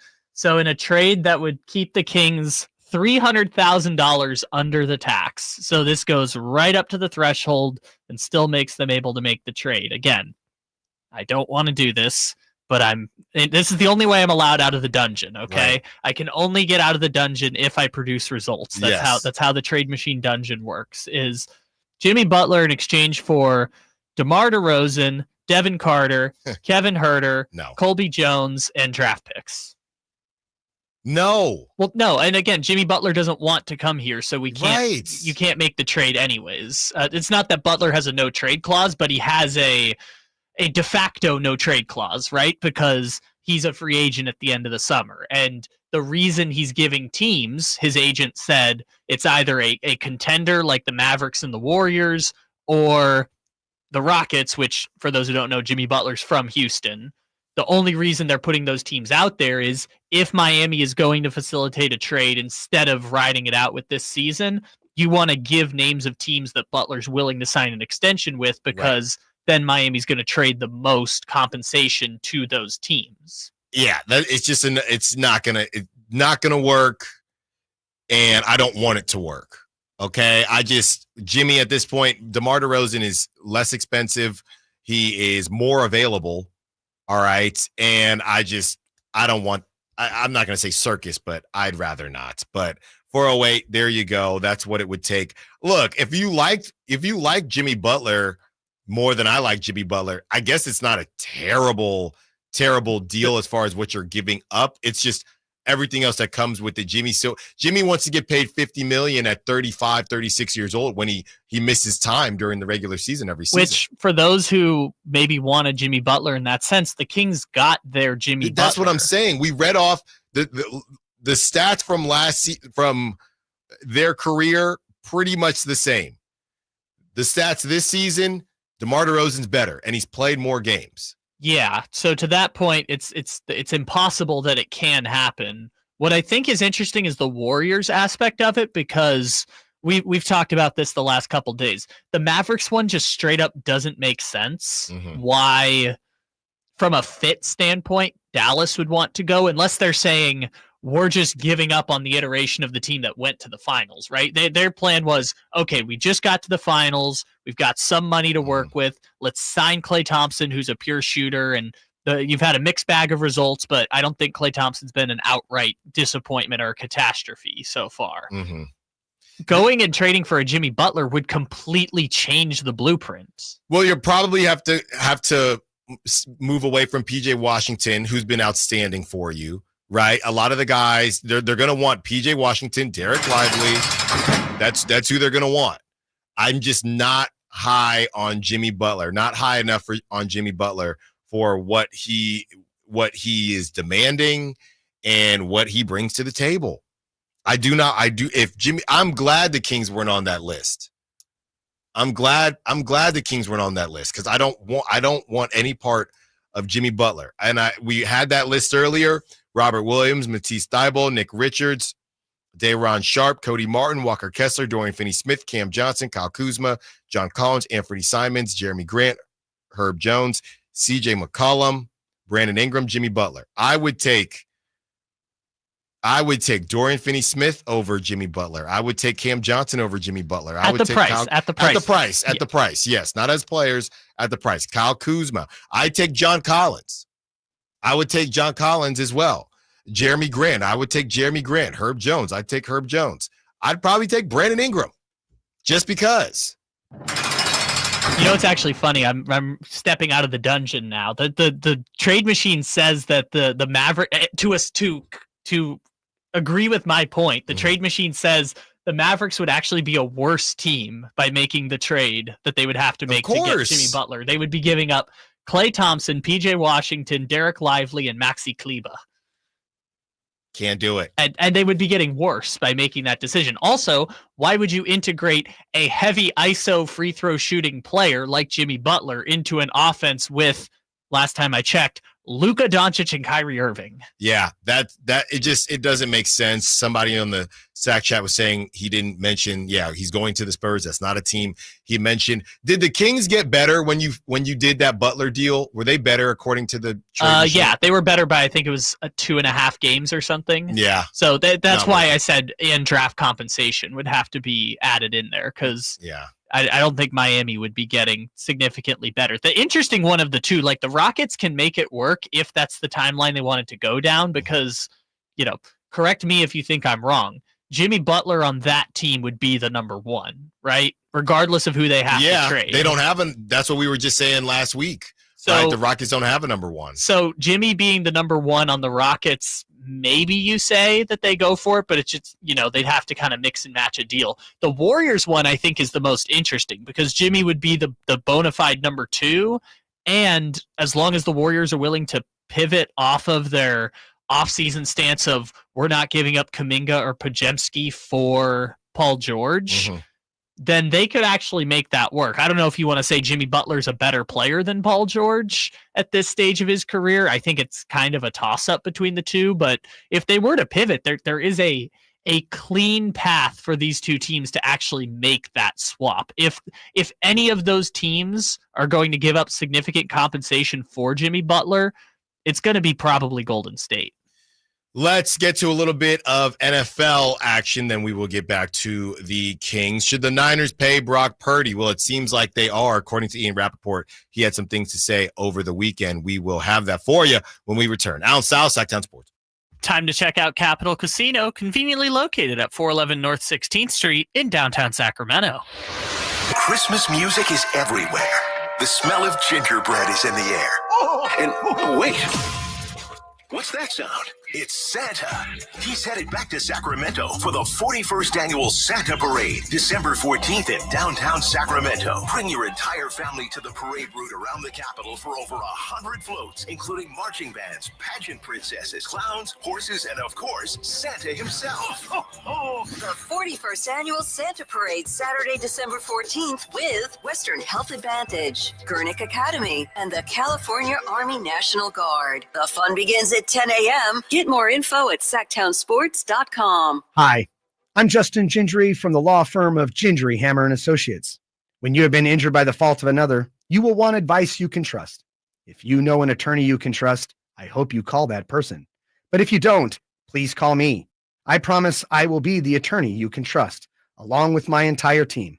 I have been helping accident survivors recover compensation for their injuries for 25 years, and we can help you. There is no charge for calling. If you have an injury, just call Gingery. Get year-end pricing during Happy Honda Days at Folsom Lake Honda, your one-stop Honda shop. Folsom Lake Honda is your one-stop Honda shop for great pricing on our entire selection of new CRVs, HRVs, Ridgeline Civics, and Accords. Plus, with low finance and lease options, now's the time to buy. Hurry in and save during Happy Honda Days at Folsom Lake Honda, or go to folsomlakehonda.com. Folsom Lake Honda, yeah, your one-stop Honda shop. Thunder, feel the thunder. It ignites something inside of you. Lightning and the thunder. Sets alight an elevated state of being. Days are pure exhilaration. And the nights, they're simply electric. See it, hear it, feel it. Thunder, feel the thunder. Lightning and the thunder. Thunder Valley Casino Resort. Feel the thunder. Hey everyone, it's Ted from Consumer Cellular, the guy in the orange sweater, and this is your wake-up call. If you're paying too much for wireless service, you don't have to keep having that nightmare. Consumer Cellular has the same fast, reliable coverage as the leading carriers for less. And for a limited time, new customers receive their second month free when they sign up and use promo code SECONDFREE by January 26th. So why keep spending more than you have to? Seriously, wake up and call 1-888-FREEDOM or visit consumercellular.com. Taxes, fees, and other third-party charges will apply. See website for additional details. If you love to travel, Capital One has a rewards credit card that's perfect for you. With Venture X, earn unlimited double miles on everything you buy and turn everyday purchases into extraordinary trips. Plus, receive premium travel benefits like access to over 1,300 airport lounges where you just check in and chill out. Open up a world of possibilities with Capital One. What's in your wallet? Terms apply. Lounge access is subject to change. See CapitalOne.com for details. Golf to Go is brought to you by the Hagen Oaks Golf Super Shop. Here's Frank LaRosa. Holiday gift giving is right around the corner, and the good news is that golfers are an easy group to buy for. Every year, someone releases the next best answer to the age-old question, how do I get the ball in the hole in less strokes? The best answers to that question are lessons and a personal club fitting. Now, you don't have to shell out $500 for a new driver. Your golfer will be thrilled to receive less expensive gifts like a golf glove or a woolen cap or a rain hat for winter play, or maybe a stocking stuffer like new golf spikes. You can't have enough golf balls, but golfers like to play a certain brand, so check the golf bag for clues. Speaking of bags, a new golf bag is always a treat. Golf lasers and GPS units are among the hottest gifts right now, and a swing trainer is a great idea if you know a fair-weather golfer who won't be seen again until April. Gift certificates always work for play, for lessons, or for anything else your golfer won't purchase for themselves. Check with your local pro shop or PGA professional. They can help you decide the right gift for your golfer. That's your Golf to Go. I'm Frank LaRosa. Meda Chevy saves you $8,000 off MSRP on new 2025 half-ton Silverado LT and RST after rebates. Year-end savings on now with $8,000 off new Silverados at MedaChevy.com. Together, let's drive. See dealer for details.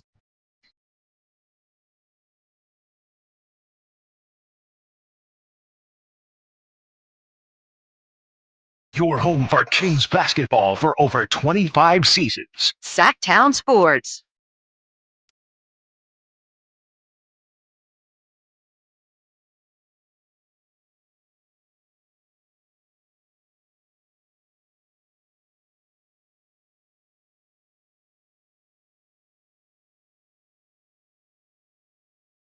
Allen Stiles here, Sacktown Sports. Little Stevie Wonder Wednesday.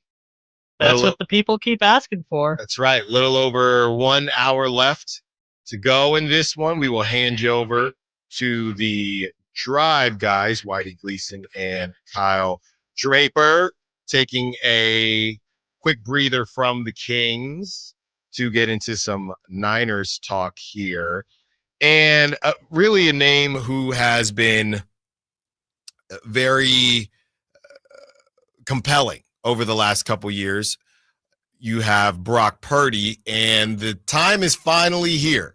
The time is finally now. Well, not quite, but the season will be over soon, maybe longer than we think as far as the playoffs are concerned, or maybe they won't be, but it's almost time to pay Brock Purdy if you're the San Francisco 49ers. And the question becomes whether or not they should pay him. Kyle will go over the options if they don't want to pay him. And if they do want to pay him, how much they should pay him. Here is Ian Rappaport. This was on Sunday, I believe, as he broke down what the Niners could do. Here it is. The San Francisco 49ers season has obviously not gone as they hoped and expected, leading to some questions, I guess, about whether or not Brock Purdy is still the guy. From what I am told, he is, in fact, still the guy. The 49ers still plan on locking Brock Purdy up on a long-term extension this coming offseason. That was Ian Rappaport. And yes, things didn't go the way the Niners had hoped, but Brock is still top 10 as far as efficiency and in a lot of different areas and statistical categories. So I think they have to pay him. I know, Kyle, we were talking about what happens if they don't. There are some fans out there saying, hey, let him play out his contract. After that, he becomes a free agent, and then you'll see where he is as far as the market is concerned. And it becomes one of those conversations of what is right as far as the business standpoint and what is right as far as just being a good business for your good employee. Brock Purdy has brought you, and this is the thing, we all look at it, right? NFL fans and members of the media, a lot of people look at it as you don't mean a thing if you ain't got that ring, right? And Brock Purdy did get to the Super Bowl, but they weren't able to get it done. But let's not sleep on the fact that he was the quarterback for a team that went to the Super Bowl, and how much money Jed York and that ownership group does make when the team gets that far. So let's not sleep on that at all. No, they didn't win the Super Bowl, and maybe that was their expectation, but the Niners have one of the strongest fan bases in the NFL. They travel everywhere. My guess is that they're at the top of the list as far as apparel is concerned, and this is because you're winning football games. Yes, I know that they're not this season, but they got the Avengers. They got Brandon Ayuk, Christian McCaffrey, George Kittle, Trent Williams. We know that they have all those guys. Debo, and we'll get into Debo a little bit later. We know that they have all these guys for sure, but you still, it's a quarterback-driven league, and it does look different, or it has looked different with Brock Purdy than Jimmy Garoppolo. So I understand why you can technically not pay him, and Kyle, I'll throw to you in a second here to break that down. But I think it's bad business for the Niners to let Brock play out his contract. When you drafted him in the 7th round, it was the best value last season and maybe the history of value when it comes to a quarterback, and you're going to let him play it out because you can. And honestly, if you want, you could even drag this thing out even more. So, Kyle, why don't you break down what happens if the Niners do not want to pay Brock Purdy? Yeah, so Brock Purdy is in the third year of a 4-year rookie contract, right? And everyone makes a whole deal out of the fact that he only made $960,000 during the Super Bowl run last year. And next year, he's only going to make, I think, $1.1 million. Right. So Brock Purdy becomes extension eligible on the first day of the league new year, which I think is March 15th. It's sometime around middle of March. Normally it's March 15th or whatever the Monday is around March 15th is the first day of the new league year. So at that point, he can negotiate an extension with the 49ers. If they don't come to terms on an extension, he obviously plays out the fourth year of his deal, $1 million. Even if they do come to terms on an extension, he still only makes $1 million next year. Yeah. It's for fifth year and beyond. If at that point they decide not to extend Brock Purdy, it's the franchise tag route for the 49ers, which by that point, it would be March of 2026. And I have a feeling that even if the Niners are still a contender, that roster is going to look pretty different March 2026 than it does right now. So the 49ers then have a decision to make, given our financials, do we want to franchise tag our quarterback? Because for other positions, the franchise tag isn't as financially hamstringing as a situation because they're only making 15 million, 20 million, whatever it is. For those who don't know, the franchise tag in the NFL is the value is calculated by the average of the 5 largest contracts of that year, right? So for the 2026 season, you take an average of the 5 largest contracts, and that's what the franchise tag value is going to be. It's the same thing for every position, but obviously quarterback is double whatever the next closest position is. I think it's wide receiver or edge rusher, but it's double whatever the previous number is. And the deal with the franchise tag is that money's fully guaranteed and fully against the salary cap, right? So if they franchise tag Brock Purdy and it's $56 million, that $56 million is against your salary cap. Yeah. So that's the game that they're playing if they decide to stretch it out, which that's what Baltimore did with Lamar Jackson, which was a different situation because his mom was also his agent. Other teams have done that with the Daniel Joneses of the world. They played out a 4th year, and then they signed him to a long-term extension. So there's some precedent for it. However, all indications are that the 49ers would want to sign him to a long-term extension because they have no apprehension of giving him the long-term contract extension. And if you sign him to that 4-year, $220 million contract, you can just give him cash up front in a signing bonus, and it won't count as bad against the cap. Yeah, you can manipulate things more when you got that money. Yes, when you got that money. When you got cash. Yes, you can, just like a lot of things in life, right? You can pay something cash. You got a lot more opportunities to take care of business and to move to the front of the line. So as far as Brock is concerned, and Ian Rappaport is reporting, we're just saying for those out there that are saying that they shouldn't pay Brock, this is what would happen. But as Ian Rappaport is reporting, everything is exactly going to plan as far as the Brock Purdy breakdown and the future of Brock Purdy. They will be offering him an extension when this season ends. The question really is more about how much it will be. Is Brock Purdy a $50 million guy? He could be a $60 million guy. He could be somebody that you have to set that market. I don't know that on paper he is. I was talking to someone a couple weeks ago, right after the Bills loss, and I found this to be very fascinating because a lot of Niner fans and the media, right? Not the hater media, but the Niners media that are fans of Brock Purdy. We've been looking at this and saying if Brock Purdy was a first-round pick, top pick in the draft, there wouldn't be any question marks as far as who he is and what he's been doing, right? Everybody says that Brock is looked at differently because he is he's a last pick in the draft. That's how everybody looks at it. This person I was talking to who wanted to remain nameless because he didn't want Purdy stands coming after him. This person that I was talking to said, well, let's continue to play that game. Now that everybody is saying, hey, after that Bills game, hey, well, Brock, we know he's not the biggest dude, and Brock, we know that his calling card isn't having a rocket arm and being extremely athletic. He's an elite processor, things like that. Well, if you bring those things to the forefront, and Kurt Warner loves to ride for Brock Purdy, I think he sees a lot of himself in his story. Well, also, Brock Purdy. I think Brock Purdy grew up like 10 minutes away from Kurt Warner's house. There you go. So he rides for him.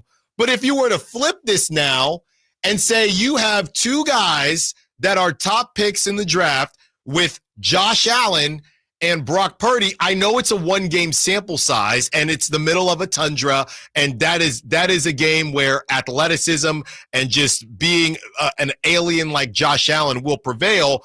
But if you watch a game like that and you listen to all of the, for lack of a better term, excuses made for Brock, would you then say, well, I don't know, if both of them are top-round picks, feels like the Bills got a better deal than the Niners. So if your main traits aren't the athleticism and the physicality, but at the same time, people want to say, well, if he was a top pick, people wouldn't look at him the same way. Couldn't you make the argument that if he was a top pick, people might look at him even in an even harsher manner? I think so, but I think that's also because it takes longer for those guys who have the quote unquote intangible or mental acumen in their abilities, like the reading of defense, like the Joe Burrow thing. Like Joe Burrow was a third string quarterback at Ohio State, a decent quarterback at LSU, and then all of a sudden a Heisman Trophy winner, #1 pick. It took everyone a while to see what Joe Burrow was, even though he was a 4-star prospect. It took everyone a while to see that Joe Burrow is one of those special quarterbacks, right? So I think with Brock, it just took time. And, all last year when the Niners were great, everyone was making the argument of, Brock Purdy isn't this or isn't that. And then everyone kind of took a step back after the season and kind of said, no, Brock Purdy's that guy. Yeah. We don't hear anyone saying Brock Purdy is a game manager or Brock Purdy is this or that anymore. Because I think everyone, once they finally had a chance to take a step back at the end of the season, kind of recognized, yeah, he's kind of that dude. And to that point, one of the best pieces of wisdom I've ever heard on this issue is from Bomani Jones. And he said, you don't have to have the #1 quarterback. You just need to have your #1 quarterback. Yeah. That's all it does. To pay someone a big contract, you just need a guy and your guy. It doesn't have to be he's this versus that.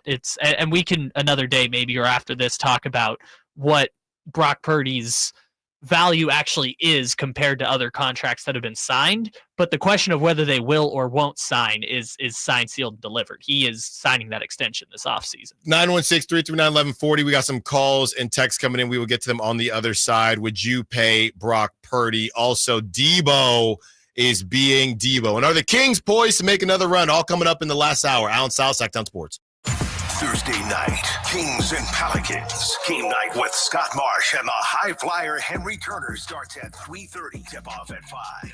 Your exclusive home for the Sacramento Kings is Sacktown Sports 1140. Hi, I'm Kamiko, the founder of Miko's Hot Chicken. When we started our family restaurant, we were also raising a family. But let me tell you, it wasn't easy. Our Chase Inc. card was there to reward us on all of our business needs. Now we have a thriving location, and we're hungry for more. With the Chase Inc. Business Unlimited card, you can earn unlimited 1.5% cash back on every purchase, so your business can go from here to possible. Chase for business. Make more with yours. Real business owners compensated for their participation. Cards issued by JPMorgan Chase Bank and a member FDIC. Subject to credit approval. Terms apply. O'Reilly. Check engine light on? Take the guesswork out of your check engine light with O'Reilly Veriscan.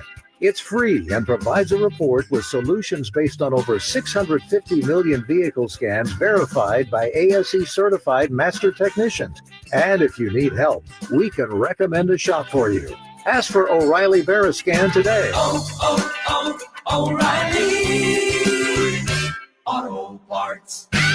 Power Business Technology is proud to be a 100% independent, locally owned and managed Toshiba copier dealer. Local ownership cuts out the red tape, allowing ourselves to never be too busy to personally answer the call when our clients need us. Recognized for excellence in service execution, training, and customer service, we're proud to be named a Toshiba ProMasters Elite Dealer since 2021. Contact us today for all your business printing needs at 844-POWER-BZ. That's 844-769-3729 or visit us at powercopiers.com. Here comes Floyd, throw over the middle, intercepted by Fred Warner. Faithful to the Bay. Fred gets up and runs back the other way, 30. Be there December 12th for Thursday Night Football at Levi's Stadium as the San Francisco 49ers take on the Los Angeles Rams. 20, one block and he's in. This battle of NFC West rivals is presented by Rakuten. Touchdown! Tickets are available now. Secure your seats today at 49ers.com/tickets. San Francisco! Ready for winter? Forecasters are already predicting record sick days. Don't become a healthcare statistic. Fight sickness with fitness. Create a daily workout and stick to it. Let the Good Feet store help you meet your workout goals. With Good Feet Arch Supports, the pain in your feet, knees, hips, and back become history. And Good Feet Arch Supports are HSA and FSA eligible. Visit goodfeet.com for an appointment or just stop in. The Good Feet store in Sacramento, Roseville, Vacaville, and in Reno on South Virginia Street. What's up? We're talking to Chad Hoblet, Dodge, Chrysler, Jeep, Ram, in Woodland. What's happening for the wrap-up-the-year sales event? Well, I can't believe we made this work. I had to double check to make sure it was legit. But right now you can lease a new 2024 Dodge Hornet RT plug-in for as low as $5 a month plus tax for 24 months with $49.95 due at signing. Sorry, I must have misheard you. Did you say $5 a month? I know, it's crazy. But for less than the cost of a cup of coffee each month, you can be driving around a brand new Dodge Hornet. But this $5 a month deal can't last long. Yeah, I can see why. If you want a new car with a monthly payment half the price of a fast food meal, you better hurry into Hoblet Dodge in Woodland. Search, select, and save through our whole inventory at HobletDodge.com. Unbeatable prices, unbeatable selection, nobody beats Hoblet, period. $5 for 24-month lease offer before tax and license. Must be a California West Business Center resident. Rebates include $6,500 SFS hybrid electric federal tax credit, subject to change without notice, and $2,500 West BC lease cash. $49.95 due at signing. 10,000 miles per year with 30-cent fee per mile over. Tax and license extra. Fourth is net savings. Sample VIN A13914. See dealer for details. KHD-KHD1 Sacramento, KYMX HD3 Sacramento. Your home for Kings basketball for over 25 seasons. Hammer time thrown down by the league. From the Power Business Technology Toshiba Studios. Sacktown Sports, 1140.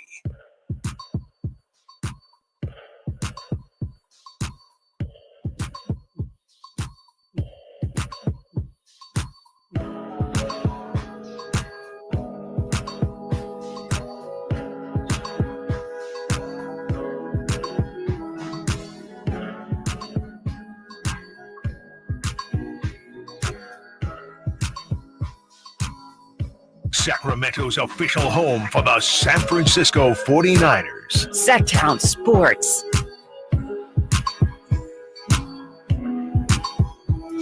We are getting the kind of typical responses whenever you have a Brock Purdy conversation.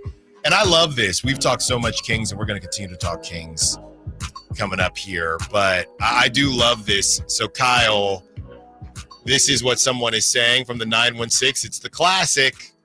What's Allen's playoff record compared to Purdy's? That's 916. Even though nobody was necessarily comparing them, I just said it looks like Allen is built for any type of environment and Purdy isn't. Let me ask you this, 916. Who are you taking right now? Josh Allen or Brock Purdy? Brock Purdy's is better than Josh Allen's. What does that mean? What does that matter? Means absolutely nothing. If you're asking me what's Allen's playoff record compared to Purdy's, I'm asking you, are you telling me that because Brock Purdy has a better playoff record than Josh Allen, you would take Brock Purdy? Because I don't think you would. I don't think you would. Yeah, Josh Allen has just played in more playoff games, therefore more opportunities to lose. You also want to know the other thing I know is that both of them are 0 wins against Patrick Mahomes. Well, There you go. I do know that. Of course, Josh Allen, 0 wins. Brock Purdy, 0 wins. So that's fine. I just, again, you guys are I just feel like this is a defense mechanism. You also did that with Jimmy G. So are you you want to do that again? Do we really want to go down that route? I'm honestly quite surprised, or at least pleasantly surprised, that there has been basically no fight back from the 49er fan base on not signing Brock Purdy to an extension, right? Mm-hmm. Like there's the individuals, but there is not a group consensus on, well, hold on now, I'm not sure. Like everyone's in unison, like, yes, let's sign him and please sign him as soon as possible for the most part, including the organization. The organization also just wants to sign him to the long-term extension like right now. And it's not going to be $60 million a year. It's not going to break a record, but I think Dak Prescott got what, 220 or 240? I think that's kind of the range that Brock Purdy's looking at right now. And it's interesting. Brock's in a unique position because for 240 for Dak Prescott. I don't think he'll get that, but Brock's in an interesting position where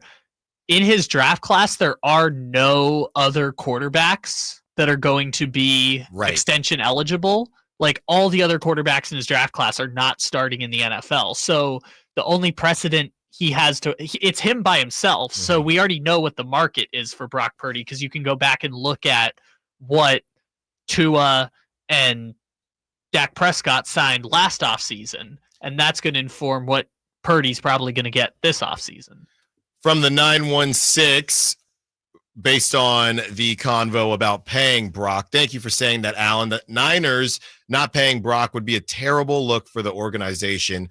This guy has gone to war for this team and made next to nothing. CMC and Debo are already going to be huge decisions, and if you keep Purdy, those guys aren't going to want to. And if you don't keep Purdy, those guys aren't going to want to be here. That's knowing the Niners probably won't re-sign. Both of them may just go with CMC. So you can't lose 2 of those 3. That's game over. That is Rob from Rancho. Yeah, you have to pay him. You have to pay him. 925 is saying, name a team that will give Purdy $50 million or more in 2026. I guess it depends on how Purdy plays next season. I can name you 12. Yeah, but as of right now, I think there would be a couple.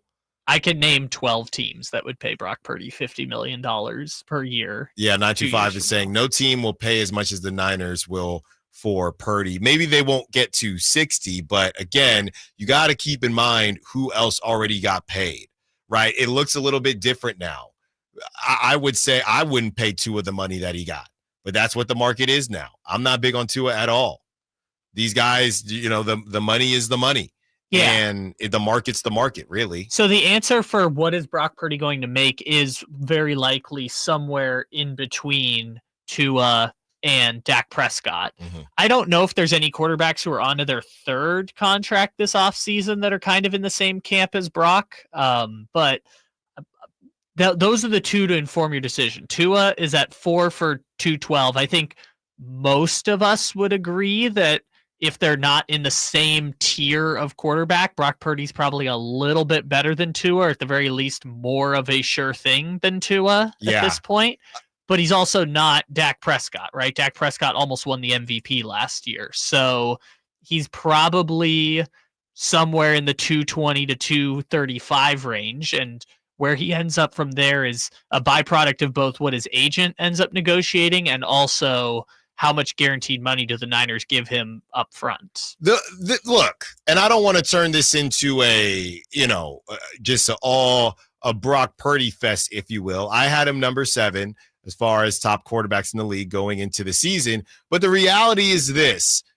The reason I think the Tua comparison comes up, I do think Brock is better than Tua, but these are 2 guys that right now it matters where they play, right? Because of their size, because of the physicality, it matters where they play. So giving a guy $60 million, even if that's what the market is right now, that can't play in the snow, that cannot play in the snow or the rain, even though he went to Iowa State. So I know there's tape out. I'm sure there's tape out there from him playing in bad weather. That is going to bother some people. As much as he's an elite processor and can do other things, and Brock is no slouch athletically, he's just not the biggest dude in the world. You know, they were talking about hand size when it comes to Brock versus Josh Allen. Now, again, you can make the argument and say half of these stadiums are turning into domes anyway. There's how many times, when's the next time the Niners are going to play the Bills during that time of year in Buffalo? So is this an issue? It's like your car insurance, right? You're paying for car insurance. You're hoping you don't get into a crash or anything like that, but you have it in case you do. Like life insurance. You want to have it, but how often are you going to need it? What happens if Brock is playing Josh Allen in the Super Bowl, which is not going to, he will never have to go to Buffalo to get to the Super Bowl, and he's never going to play Josh Allen in the Super Bowl in Buffalo. So at the same time, you're worried about, there are realities. This is how I always felt, because I didn't have a cannon of an arm. Okay, I could get rid of the ball quick in the outfield. Me personally, I always felt that the arm strength in the outfield, being able to throw 95 from the outfield is super cool. It's awesome. But how often are you going to do it? Depending on where you're playing in the outfield, you got to hit the cutoff man anyway. Okay, if you have a Yoenis Cespedes type arm, yeah, you get to show it sometimes. Then how often do these guys get assists? You know the thing with outfield assists? Guys with weaker arms actually have more outfield assists than guys with stronger arms typically, because they get tested more. So you actually get to utilize your arm more when you're not throwing 98 from the outfield. But I get it. That one time in the College World Series or for state championship or in the World Series, you want to know that you have a guy that can hose somebody at the plate. In that one specific situation, it's not going to happen every game. So if the NFC West was on the line, and I guess in a way it was, you would have an opportunity. And who knows what happens if Christian McCaffrey doesn't get hurt? Who knows? But you have a Brock Purdy with smaller hands than Josh Allen, not as athletically gifted as Josh Allen, no Brandon Ayuk, no Christian McCaffrey, and he loses that game, and now all of a sudden it's, oh my goodness, Brock can't play in the snow. How often is he going to have to play? How often is that situation going to happen? Are you bagging on Brock Purdy for a very specific one-of-one situation? Well, and at the same time, why does that have anything to do with the actual contract negotiation itself? Well, it shouldn't, but on the outside, I do understand. I know I'm contradicting myself here. I do understand. You're going to pay $60 million for a guy that needs things to be perfect, but that's why it's not about the $60 million for me for Brock. I want to pay Brock, but I don't know that I can pay a guy who needs I shouldn't say specific situations. I will say I don't know if $60 million should go to a guy where he's a lot better in certain situations than others. Yeah, I guess I could get behind that. He is not a tier 1 quarterback, but going back to what I said earlier, you don't need the number one guy. You just need your number one guy. But that's why the Tua money makes sense to me. Even though I think Brock is better than Tua, Brock would make a little bit more than Tua for me. The difference with Tua and Brock is simply location. Mm-hmm. The Bills are in the Dolphins division. So you can't have a guy that can't play in the snow in that division. And the issue with the Dolphins is, they're running whatever it is. They went to the Chiefs, and there wasn't a snowball's chance in HE double hockey sticks, no pun intended. Nobody even gave the Dolphins a chance. The Niners going to the Chiefs, if that wouldn't happen because it's NFC and AFC. But if the Niners went to the Chiefs and they had to play in the snow, I would give Brock Purdy more of a chance, and really that offense in total more of a chance than the Dolphins. So let's play this out on a year-by-year basis, regardless of whether Brock gets a 4-year contract or a 5-year contract. Mm-hmm. Let's just operate under the assumption it's 4 years. Mm-hmm. So last offseason, there were 4 big quarterback contracts that got signed. I know we got a break coming up here too, but There are 4 big quarterback contracts that are signed. There's none that are going to be signed this offseason because no one is up for an extension except Brock Purdy. Jordan Love, $55 million a year. Trevor Lawrence, $55 million a year. Tua, $53 million a year. Dak Prescott, $60 million a year. Yeah. Brock's going to fall somewhere in between that 53 and 60. It just depends on where, and that'll be a relatively simple negotiation to figure out. Give him 55 and call it a day. That would be 220. I think he's going to get 230. Yeah. He's better than Tua. A lot of people think is he better than Dak? You can say that. Do you want to pay him $60 million though? He's not going to get that. And you can make the argument maybe the Cowboys overpaid. It's the Cowboys. There's a Cowboys tax. Do you whether you think Brock is better than Dak or not, you can think he's better, but think that he shouldn't get Dak money because maybe you don't think Dak should have got Dak money. Let's keep the Niners convo going. Deebo Samuel, I'm tired. I am sick, and I am tired of Deebo trying to flip things back on other people. Just, if you say something, just stand on it. Allen Stiles, Sacktown Sports. The only place you'll find Malik Monk is Sacktown Sports. Oh my, what an athletic move that time by Malik Monk. Hey Sacramento, it's Malik Monk, and you're listening to the home of the Sacramento Kings, Sacktown Sports. Your local sports leader. It's not your average holiday season. Hold on to your hard hats because starting Monday, December 13th, Fasteners Inc. Tool Outlet is unwrapping the biggest power tool sale Sacramento has ever seen. We're turning up the heat with 12 days of unbeatable prices on all your favorite Makita products and much more. Free batteries with tools, free tools with batteries, and bare tools starting at just $99. Come on down and give us a visit at 6701 Power Inn Road in Sacramento, or shop our Christmas deals online at fastenersinc.net. Fasteners Inc. Tool Outlet. Better tools, better prices. The holidays are always a great time to get together with family and friends, but nothing beats the thrill of Stockton Honda's deals. During Happy Honda Days, find the perfect ride in person or online. With over 400 new Hondas ready to go, now is the time to buy at Northern California's #1 Honda dealer, Stockton Honda. Anytime, anywhere, it's all here. StocktonHonda.com. #1 claims based on 2023 total new and Honda certified pre-owned vehicle car sales from American Honda Motor Company's Old Loan Report.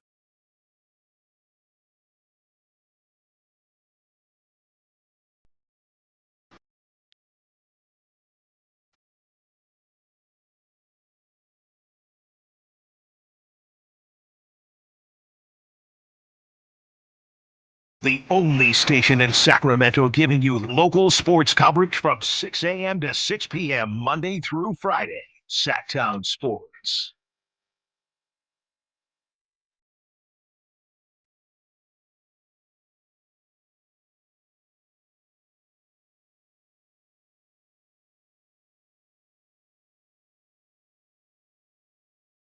About to get into this Deebo convo. Deebo. We will get to that in a second. Want to get to some of these texts from the 209. What's up, guys? I think the reason why non-Niner fans are apprehensive about the Niners signing Brock is because we're not sure which Brock is going to show up on game day. I mean, for the most part, Brock has shown up, even without – he didn't have Brandon Ayuk all season long. He did not have Brandon Ayuk all season long. And he's still been top 10 in a lot of categories. They've still won games that they could win. Sometimes they lost games that they should have won. But a lot of that stuff, I mean, blowing that game to the Rams, blowing that game to the Cardinals, how much of that is on Brock? We know Brock is going to get the blame and get the praise as well.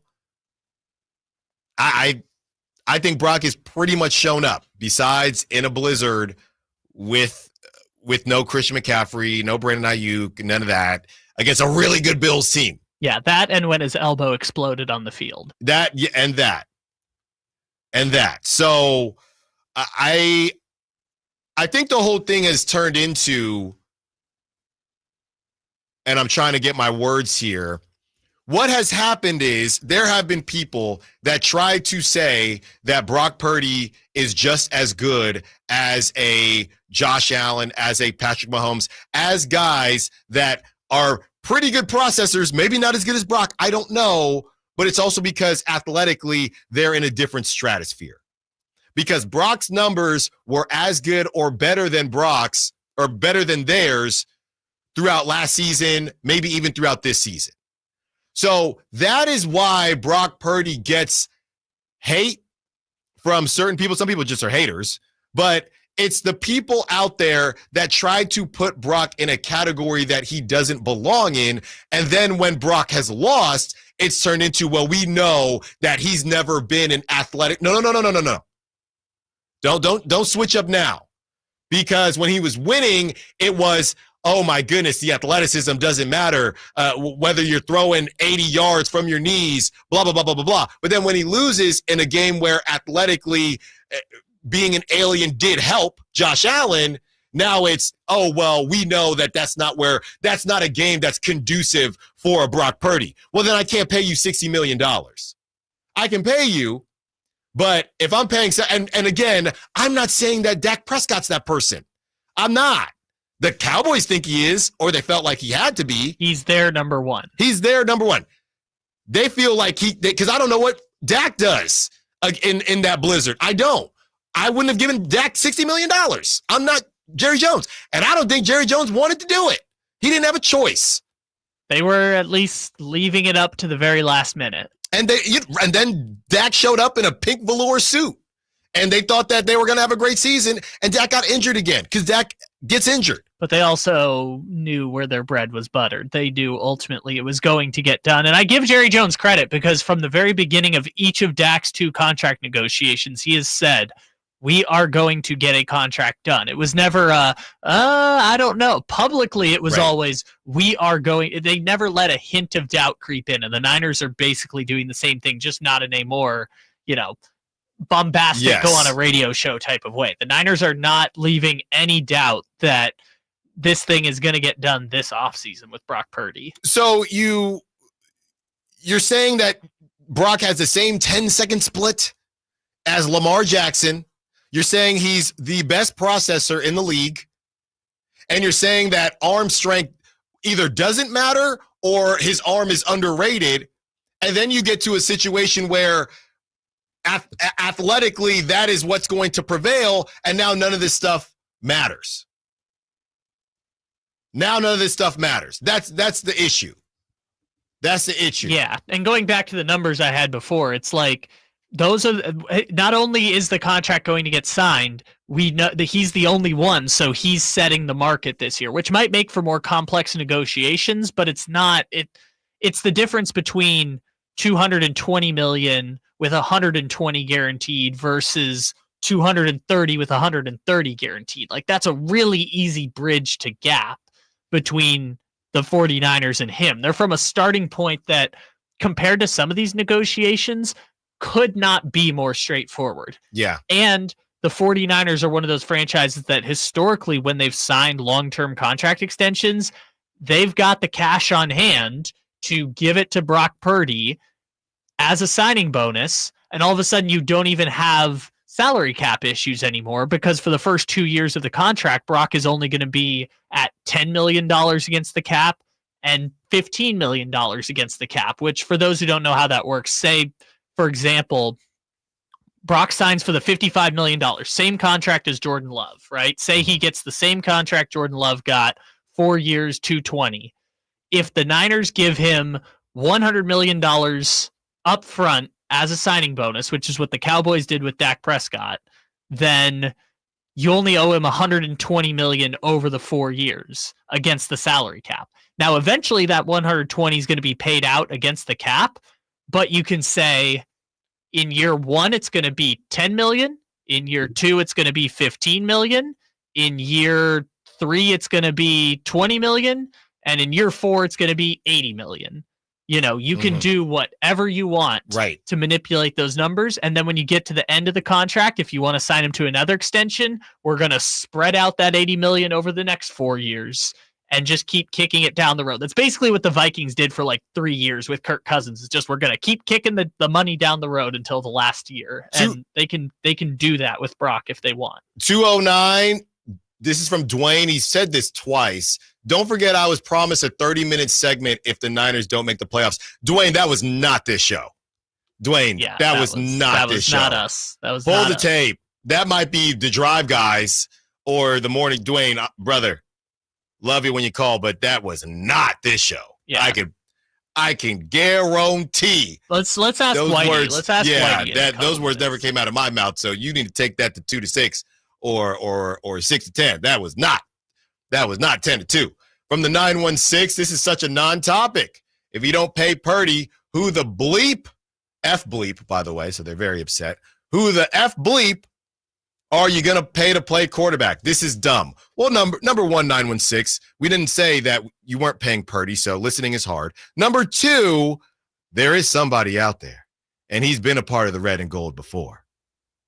And he's in Minnesota right now. If you wanted to. We're not talking about. I thought you were going a different direction there. Whew. We're not talking about not paying Purdy. It's how much do you want to pay the man. Coming up next, let's get to this Debo situation and the Twitter fingers that are just a little spicy right now. Allen Stiles, Sacktown Sports. On the move? Got somewhere to be? Take Sacramento Kings basketball with you. The Sacktown Sports app will let you stay connected to your passion. Never miss a moment of Sacramento Kings basketball with the Sacktown Sports app. Sacramento weather is brought to you by the San Francisco 49ers. I'm Dirk Verdorn in the KCRA3 Weather Center. Expect to have a bit of hazy sunshine today, mixed with a few high clouds. Temperatures warming to the low 60s this afternoon. Will cool off overnight with increasing clouds and the chance for rain developing after midnight. Get the latest forecast on the KCRA3 News and the KCRA3 app. This report is brought to you by the San Francisco 49ers. Be there December 12th for Thursday Night Football at Levi's Stadium as the San Francisco 49ers take on the Los Angeles Rams. This battle of NFC West rivals is presented by Rakuten. Tickets are available at 49ers.com/tickets. Get huge year-end savings on the all-new 2025 Silverado. Now at Maida Chevy. With $8,000 off MSRP after rebates on select new 2025 half-ton Silverado LT and RST. And Maida Chevy has one of the largest selections of new 2025 Silverados in the Sacramento area. $8,000 off new 2025 Silverado at Maida Chevy. Now that's big, huge. See them all at MaidaChevy.com. Together, let's drive. Now available with special financing lease in some of their offers. Yeah, that's my girl. Dylan Scott, Country Till I Die Tour. That's my girl. Platinum selling artist Dylan Scott. With special guests Jackson Dean and Avery Anna. Just can't have mine. Thank God she loves me. God knows I got so lucky. Friday, January 10th, 7 p.m. The venue in Thunder Valley. For tickets, visit ThunderValleyResort.com. Bell Brothers presents our end-of-year warehouse clearance with our lowest prices of the year. Everything in our inventory must go. Save big on new furnaces, water heaters, AC units, and more. Plus, receive an instant rebate of up to $2,000 on select furnace and AC systems, and a free standard water heater with installation, and 0 payments, 0 interest financing. Call Bell Brothers now at 916-444-1234, or go online to thenosurpriseguys.com. These deals will not last long. If you have been putting off getting a new heating and cooling system or replacing your old water heater, now is the time to take action. It's Bell Brothers end-of-year warehouse clearance. Our in-home estimates and second opinions are always free. Right now is the best time to save up to $2,000 on select heating and cooling systems. Plus, receive a free standard water heater with installation. Plus, 0 payments, 0 interest financing. Get all the details at thenosurpriseguys.com. Financing based on approved credit. No surprise, guys, Bell Brothers. Ho, ho, ho, ho. Looks like you made the ice list this year. Santa, don't you mean the nice list? No, ice, because Prestigio Jewelers carries all the ice you need. For over 30 years, Prestigio Jewelers has offered in-house financing and fine jewelry. Guaranteed credit approval between $400 and $10,000 with no money down options. Make this Christmas season unforgettable. The perfect jewelry, the perfect price, helping you build perfect credit. With locations in Sacramento, Stockton, Merced, and Fresno, or online at prestigiojewelers.com. You know, when it's all on the line, you need a big-time closer, and that's especially true when it comes to your garage door. And that's why I recommend National Garage Door, 638-4554. Whitey Gleason here for National Garage Door. Whether you're looking to repair an existing door or get a brand new one installed, you need National Garage Door. Family-owned and operated. They've been around since 1974 because service is their number one priority. National Garage Door are the region's BSE, that's Broken Spring experts. Styles, prices, and quality of the new doors will amaze you. Our garage door was starting to sound kind of, and that's not good. So Kevin from National Garage Door came out. He said patching up the old one was an option, but we're getting a new garage door. We're pretty happy about that. National Garage Door sells quality Rainer branded garage doors. They offer sales, service, and installation on all residential and commercial doors and operators. If you have garage door needs, old ones coming apart, or you're looking to improve your curb appeal, let National Garage Door come through for you in the clutch and be your closer. 638-4554, National Garage Door. Sacramento's premier country music festival, Country in the Park, is coming back May 16th and 17th at Cal Expo with Bailey Zimmerman, Billy Currington, Cole Wetzel, Nate Smith, and more. You'll enjoy food trucks, rock walls, and a mechanical bull, line dancing, and more. Single-day GA tickets start at $52 at CITPFest.com. It's Country in the Park, May 16th and 17th with Good Guys Heating and Cooling. Find out more at CITPFest.com. I'm Craig Ashton with the injury law firm of Ashton & Price. It may sound contradictory for a personal injury firm to wish you a safe holiday season, but we at Ashton & Price wish that no one has to suffer an injury in an automobile collision. But if you're an accident injury victim, you can lean on Ashton & Price to do all the legal legwork and introduce you to the best medical care providers in the area. So during this holiday season, you can focus on your health and your family. So from all of us at Ashton & Price, we advise you to have the happiest and safest of holidays. Remember, for the best advice, don't think twice. Call Ashton & Price.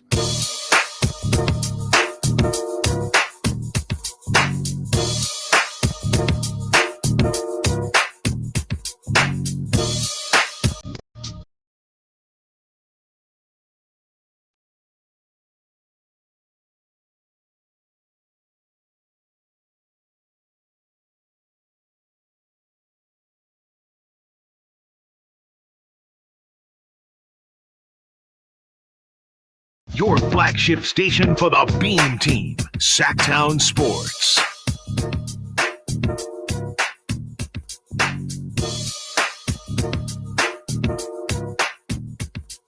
$30 more minutes with you. Allen Stiles, Sacktown Sports, taking you up to 2 p.m. It's been refreshing to have some Niners talk. We've been so in the depths with the Kings, and we'll get back.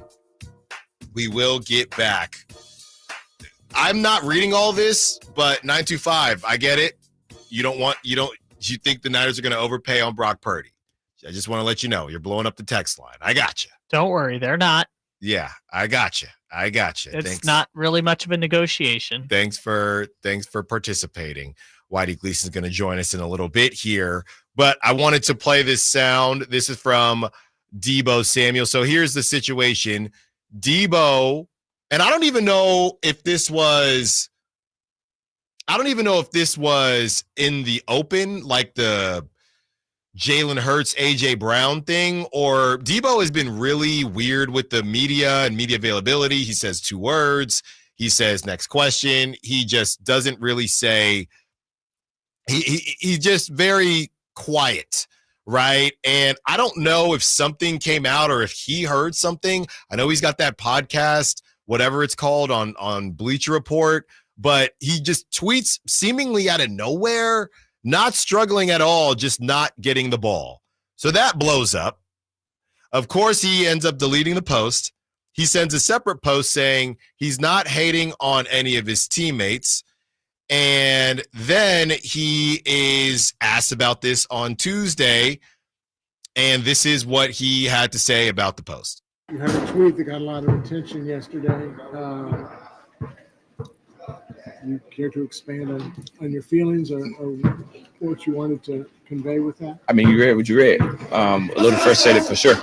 Kyle and Brock said that you guys talk just about daily. Is getting touches and things like that something that's discussed during those kinds of conversations? 100%. Yeah. Do you see that? Do you sense that? I mean, as soon as you get the ball, that there's like 3 or 4 guys out there on the perimeter. I mean, there's 3 or 4 guys whenever, no matter who got the ball. So that was it. And I don't understand. Here's what I struggle with. Posting something, then understanding or realizing that you're going to have to answer this and then being annoyed at something that you created. If somebody else did something and if you're Debo or whoever, you have to answer for it, that's one thing. But nobody told you to say this, Debo. So why are you annoyed that you're getting asked about it? Nobody made you post this. And now you're annoyed that you have to be asked about it. Kyle Shanahan, of course, says it's water under the bridge at this point because, according to Kyle Shanahan, there's never any issues with Kyle Shanahan. There's never been one issue with the San Francisco 49ers. It's a non-issue. It's water under the bridge. And I had that pulled up, Kyle, as far as his touches are concerned. His touches are down. Debo's are. Here it is. For the season, he's averaging 6 scrimmage touches per game. He averaged 7.5 from 2021 to 2023, and his 9.0 scrimmage yards per touch is his second season low, below 10. He had 8.8 in 2022. So, and I believe, and 2022, was that the year right after he got paid? Yeah, that was the year of Brock Purdy coming in, like after 3 quarterbacks went down and him taking them to the NFC Championship game. Yeah, and this is the full quote from Kyle Shanahan. Debo and I talk every day. I understand Debo saying that via the team's official. This is via the team's official transcript. Debo wants to help us out, and the only way to help us out is getting the ball more. We like to get it to him more, and we'll continue to work at that. We'd always love things to say in-house. It's probably why I don't mess with social media. I'm sure I'd get worked up and stuff too if I was reading stuff about myself all the time, and then I'd maybe make a tweet or something too. I mean, is it a distraction in our building? No. I've got to answer questions about it's the first time I've talked about it is right here. But Debo and I see each other every day and talk about stuff every day. So my advice is to not let the outside frustrate you, because just answering those things isn't going to help you in any way. Usually only hurts you. But as far as like what we deal with in our relationships and our team, it's water under the bridge. So basically Kyle is saying we talk all the time, but I'm not in a situation like Debo is where people are talking about me. Well, they do talk about him too, but he's not on social media, right? And Debo is deciding to address whatever he feels like he's been hearing. And the reality is Debo hasn't been the same since the Niners got a real quarterback. Okay. Jimmy Garoppolo, he needed Debo. They needed that escape valve. It's 2 things that happened that changed the course of Debo's career. Getting a real quarterback in Brock Purdy and the Niners signing Christian McCaffrey. Those 2 things completely changed the trajectory of Debo's career. He's sitting there thinking, well, I could be a wide back if you need me to. No, Debo, we're good. And Brandon Ayuk coming into his own. Hey, I could be a wide back. I can run if you need me to. No, Debo, we're good. We got Christian McCaffrey. Well, I could run some short routes if you need me to as well. No, Debo, we got Brandon Ayuk who is coming. He's finally out of the doghouse, and we got Brock Purdy who can actually throw the football. Okay, well, you just paid me. What is it exactly that you want me to do? And why did you just draft Ricky Pearsall? Why did you do that? Well, don't you know why they did that? Because this is his last year with the team. That's what everybody's been saying. It's where the casualties start to come in, right? He's gonna. Well, I guess Rick Armstead left too, so that's part of the casualties. But another one is going to be Debo headed out the door. I think the Ayuk thing kind of goes hand in hand with the Purdy thing, because Ayuk last year became kind of that safety blanket guy that Brock would turn and throw to in a lot of these situations. Yeah, and it felt like he was running the same route. He would run an out route right to the sideline, and the ball is there as soon as he arrives. Or he would run the post, or no, wait. Yeah, the post route essentially up the field and catch it like right in the middle of the field, like jumping with both legs. Anyways, so to that point, yeah, I think the Purdy thing and the McCaffrey thing just changed the way the offense was ran. I mean, we kind of saw that flip back this year when it was Mason and Garendo and guys like that, where it was like hey, remember how Kyle Shanahan used to just do zone running schemes and have running backs in motion and running backs on end arounds, and they kind of necessitated having to do that. But yeah, acquiring Christian McCaffrey completely changed the trajectory of the 49er offense. Obviously, for the results based of it all, for the better, because they went like 26-5 in the first 31 games that McCaffrey was there. And with McCaffrey hurt this year, along with other things, but in part with McCaffrey hurt this year, they've completely fallen apart. But that's just the reality of the situation. And it made Deebo Samuel's role change from the 2021 season when they went on that run at the NFC Championship game where he's lining up in the backfield and he's, against the Cowboys, just just give the ball to Deebo. It was just and let him backyard go. football. It was just backyard football. The other thing too that I didn't even mention, how about this? This is the craziest part. This is the craziest part of what I just said. Deebo is struggling to get touches in a season with no Brandon Ayuk and no Christian McCaffrey.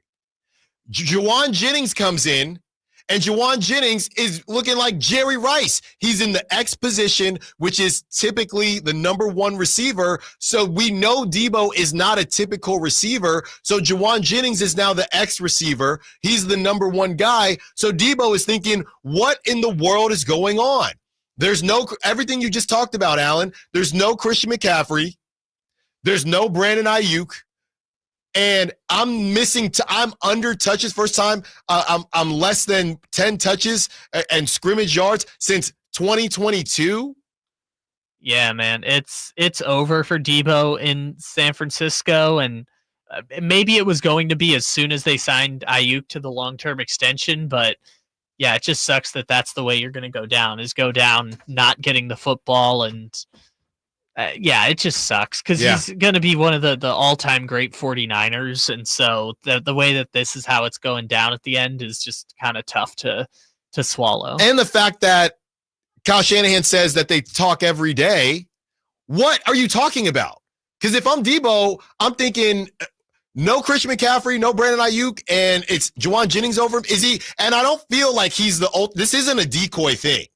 This isn't Deebo is opening thing up for Juwan. I don't think it's that, because we've talked about the lack of separation with these wide receivers. So it's not a matter of Deebo's garnering so much attention. That's why Juwan Jennings is balling out. It ain't that. He ain't separating. We know he's never been the cleanest route runner, and we knew that he wasn't going to maybe age as gracefully as he would like or we would like. That's why you get Christian McCaffrey, but ultimately it squeezed him out. And Eric on the Sack Chat is bringing up, you didn't even bring up George Kittle. I didn't, because he was kind of part of it at all times. But yeah, you throw George Kittle in there, Juwan Jennings, Ricky Pearsall to a lesser degree. There's only one football. There's only one football. So I do expect him to go crazy tomorrow night, though. I think that normally, even though I've been saying that all season long, I do think that could lead to this. Well, we know. I was just saying, the Rams are the team to do that because they got no corners. And they don't like to tackle. All right, let's get to Whitey Gleason, who's going to join us for a little bit of crosstalk to close out the show. Allen Stiles, Sacktown Sports. All guests and callers join us from the Folsom Lake Honda hotline. Folsom Lake Honda, your one-stop Honda shop. Christmas music is everywhere. The smell of gingerbread is in the air. And wait, what's that sound? It's Santa. He's headed back to Sacramento for the 41st Annual Santa Parade, December 14th in downtown Sacramento. Bring your entire family to the parade route around the Capitol for over 100 floats, including marching bands, pageant princesses, clowns, horses, and of course, Santa himself. The 41st Annual Santa Parade, Saturday, December 14th with Shriners Children's Northern California, Gurnick Academy, and the California Army National Guard. The fun begins at 10 a.m. Get more info at sacktownsports.com. Dunks, threes, buzzer beaters. There's so much NBA happening. I gotta keep up. Easy there. There's a better way to NBA with the NBA app. Wait, really? Follow your favorite teams and the league's brightest stars. Be on the ball with real-time stats and scores. Yeah? And go behind all the drama with new docs and shows. Are you kidding? Catch every swish, dunk, and bucket. All of this, all in one place, all for free. Thank you. There's a better way to NBA. Download the app today. Available on the Google Play, Apple app, and Android stores. Get year-end pricing during Happy Honda Days at Folsom Lake Honda, your one-stop Honda shop. Folsom Lake Honda is your one-stop Honda shop for great pricing on our entire selection of new CRVs, HRVs, Ridgeline, Civics, and Accords. Plus, with low finance and lease options, now's the time to buy. Hurry in and save during Happy Honda Days at Folsom Lake Honda, or go to folsomlakeHonda.com. Folsom Lake Honda, yeah, your one-stop Honda shop.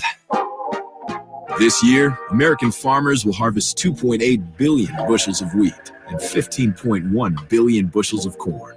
And to this day, American road workers have built 4.2 million miles of roads and counting. We're proud that John Deere machines rolling off the line here in the USA play a part in supporting Americans who work the land and build a better tomorrow. Nothing runs like a Deere.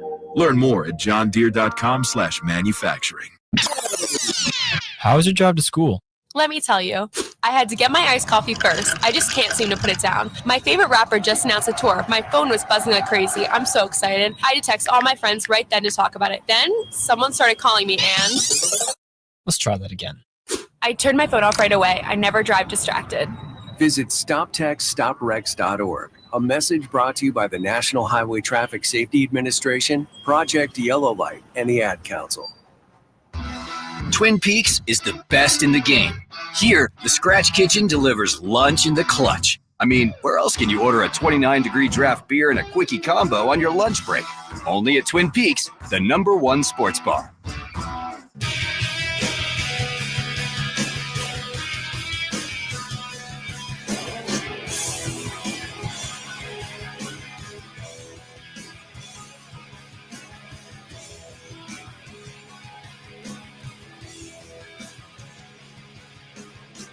Live and local, 6 a.m. to 6 p.m., Monday through Friday. Sacktown Sports.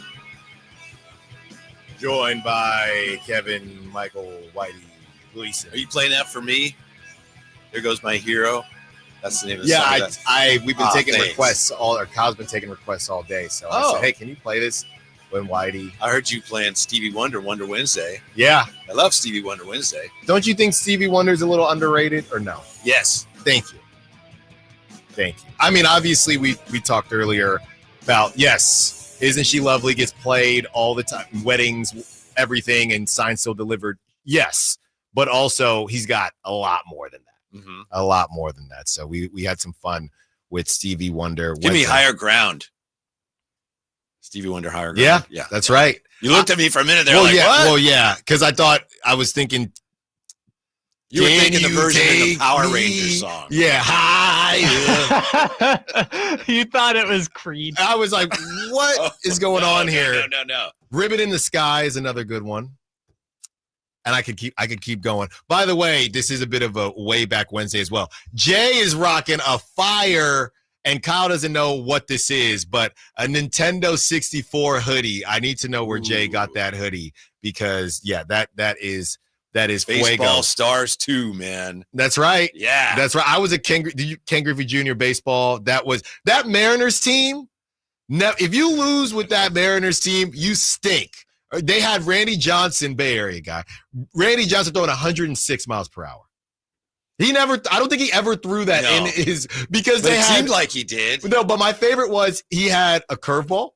He had either a curveball or slider, a changeup. He had fast, and then he had ZB, super fast. Wow. Yeah. You'd appreciate this. Barry Larkin told a story once. I read this story. I didn't talk to him. But he said he's facing Randy Johnson. So Barry Larkin, right-handed hitter. Mm-hmm. Says Randy Johnson throws him a slider that broke so much. Barry Larkin says, I swung and missed, and the ball went in between my legs. That's great. That's great. And now I think Randy's big into photography now. So yeah. So shout out Randy Johnson. A professional photographer, like gets credentialed for major sporting events. Photographer. That guy, that's always been my nightmare. A tall lefty as a lefty hitter. Yeah. No, I just think you're going to hit me in the face. I mean, Max Fried just got how much money for being that? Yeah. I'll never forget VCU senior year. I don't know where they got these guys. Friday, Saturday, Sunday, all three starters lefty. So I had one of the worst push bunts of my career because normally I can get it done. And it's a lefty, and luckily my coach left me in. I think I played 2 out of the 3 because he just felt, well, I got to get you. And I wasn't bad against lefties, but we were 2013. That was right when the matching was really starting to get overdone. And I went for the push bunt. You mean like the platooning? Yes, Yeah. exactly. Yeah. Worst feeling in the world, attempting a push bunt, and it goes right to the pitcher. And I just got to run hard. Hustle it out. I got to hustle. It's so embarrassing. What number were you? 4. Run 4. Hustle it out 4. Hey, you get him next time, man. No, I didn't play the next game. Whitey, you were talking, and I don't know how much you're going to get into on this because there's NBA trade talk. We did that for about the first 3 hours of the show. But the Brock Purdy thing, you said that a lot of people on the text line agreed with me. I said, hey, I'd pay him, but I can't give a guy that can't play in any weather $60 million. And I don't know that I would have given Dak Prescott $60 million. You're saying that you might let him play it out? Yeah, I might need another year plus. I mean, maybe he'd even be semi-okay with that. Probably not. But if I can convince him, look, we want to win a Super Bowl, right? Yeah. Really, we have a much better chance of winning a Super Bowl next year if we don't extend you. Yeah. Although, actually, he's still paid, as Kyle said, you're still paying him the same amount next year, right? Whether you extend him or not. So yes. Maybe that's not a factor. But still, I mean, if I'm thinking of paying a guy that much money, unless Kyle Shanahan's like, no, he's my guy, 100%. Anything short of that, and I'm, taking advantage of any more time I have to make sure that's the case. I'm not sure if you heard this part, but I was talking to somebody in the media. They wanted to remain nameless because they were worried about Niner Purdy stands. Local media? Attacking. And he said, we are all looking at last season. We looked at Purdy under the guise of, if he was drafted high, nobody would question him, right? But because he's Mr. Irrelevant, you look at him a different way.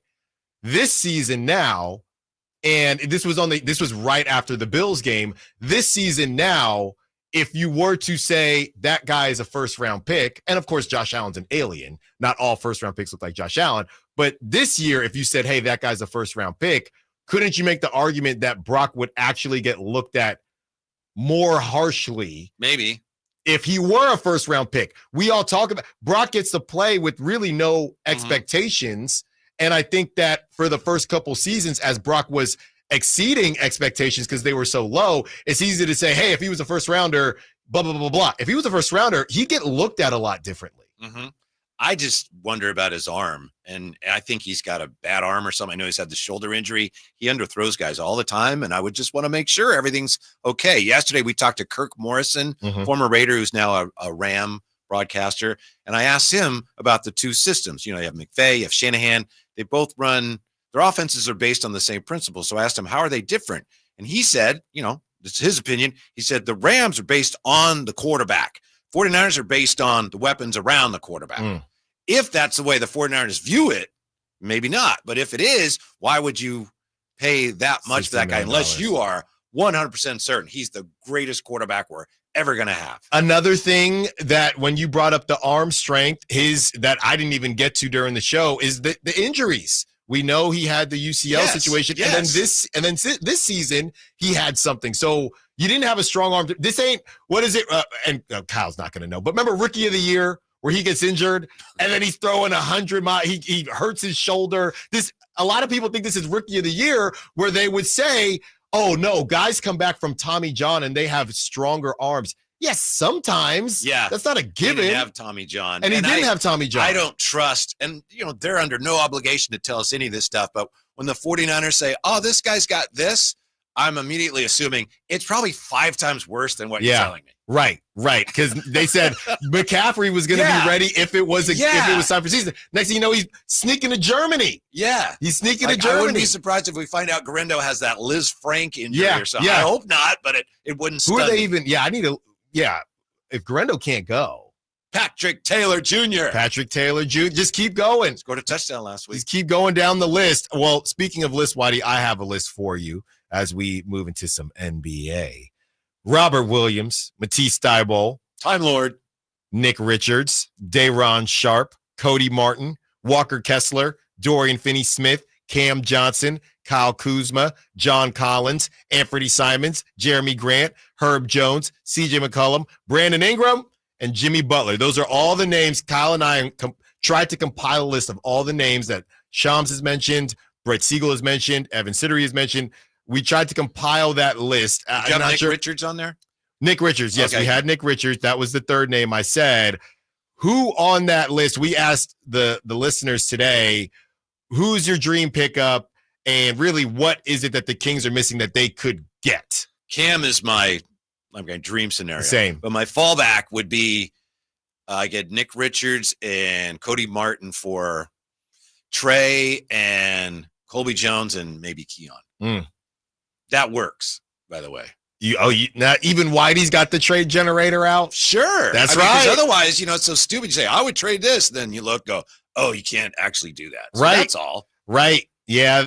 Off that list, and Wilsey Stats wrote an article about Herb Jones. Herb Jones wasn't mentioned as far as Herb Jones is just teams are wondering if he's available. If he is, great. But we don't even know if he's available. But here's the thing, and I know the Pelicans at this point have no clue what they're doing, and that's not fully their fault. They did decide to go all in on Zion, and we're going to have a Zion bust conversation at some point. Didn't Dave ask Kings fans today if they wanted Zion or something? I don't know. I hope not, but I believe that was probably the Herb Jones thing that confuses me with the Pelicans is, weren't you moving off Brandon Ingram because you wanted to give more time to Herb Jones and Trey Murphy III? That's what I thought. So why would you move Brandon Ingram and Herb Jones? Yeah, I don't think they would move Herb Jones. Yeah. And Brandon Ingram and McCollum and Zion last year, the numbers showed they didn't play well with those three guys on the floor at the same time. So I think they decided Ingram's the odd man out. It's just he's hard to move. Yeah, and he was our featured person on Hustling Backwards because Shams came out and said he turned down a $50 million extension 2 years ago, a $40 million extension this past year, and now the Pelicans, even if they did say let's give this another go, they can't even give him the current $36 million a year that he's getting paid right now. So that is not Dennis Schroeder level, but it is close. It is close. Well, you are close to hearing from your guys, the Drive guys, Whitey Gleason, Kyle Draper, and of course Jay Johnson in that Fire N64 hoodie that I'm gonna have to borrow. Thank you to all the callers, texters, sack chatters. Thank you to Kyle, doing a great job as always. Until tomorrow, it's gonna be game day. Secure the bag, light the beam. All right. Trying to find out where to catch your favorite team's games? Are you a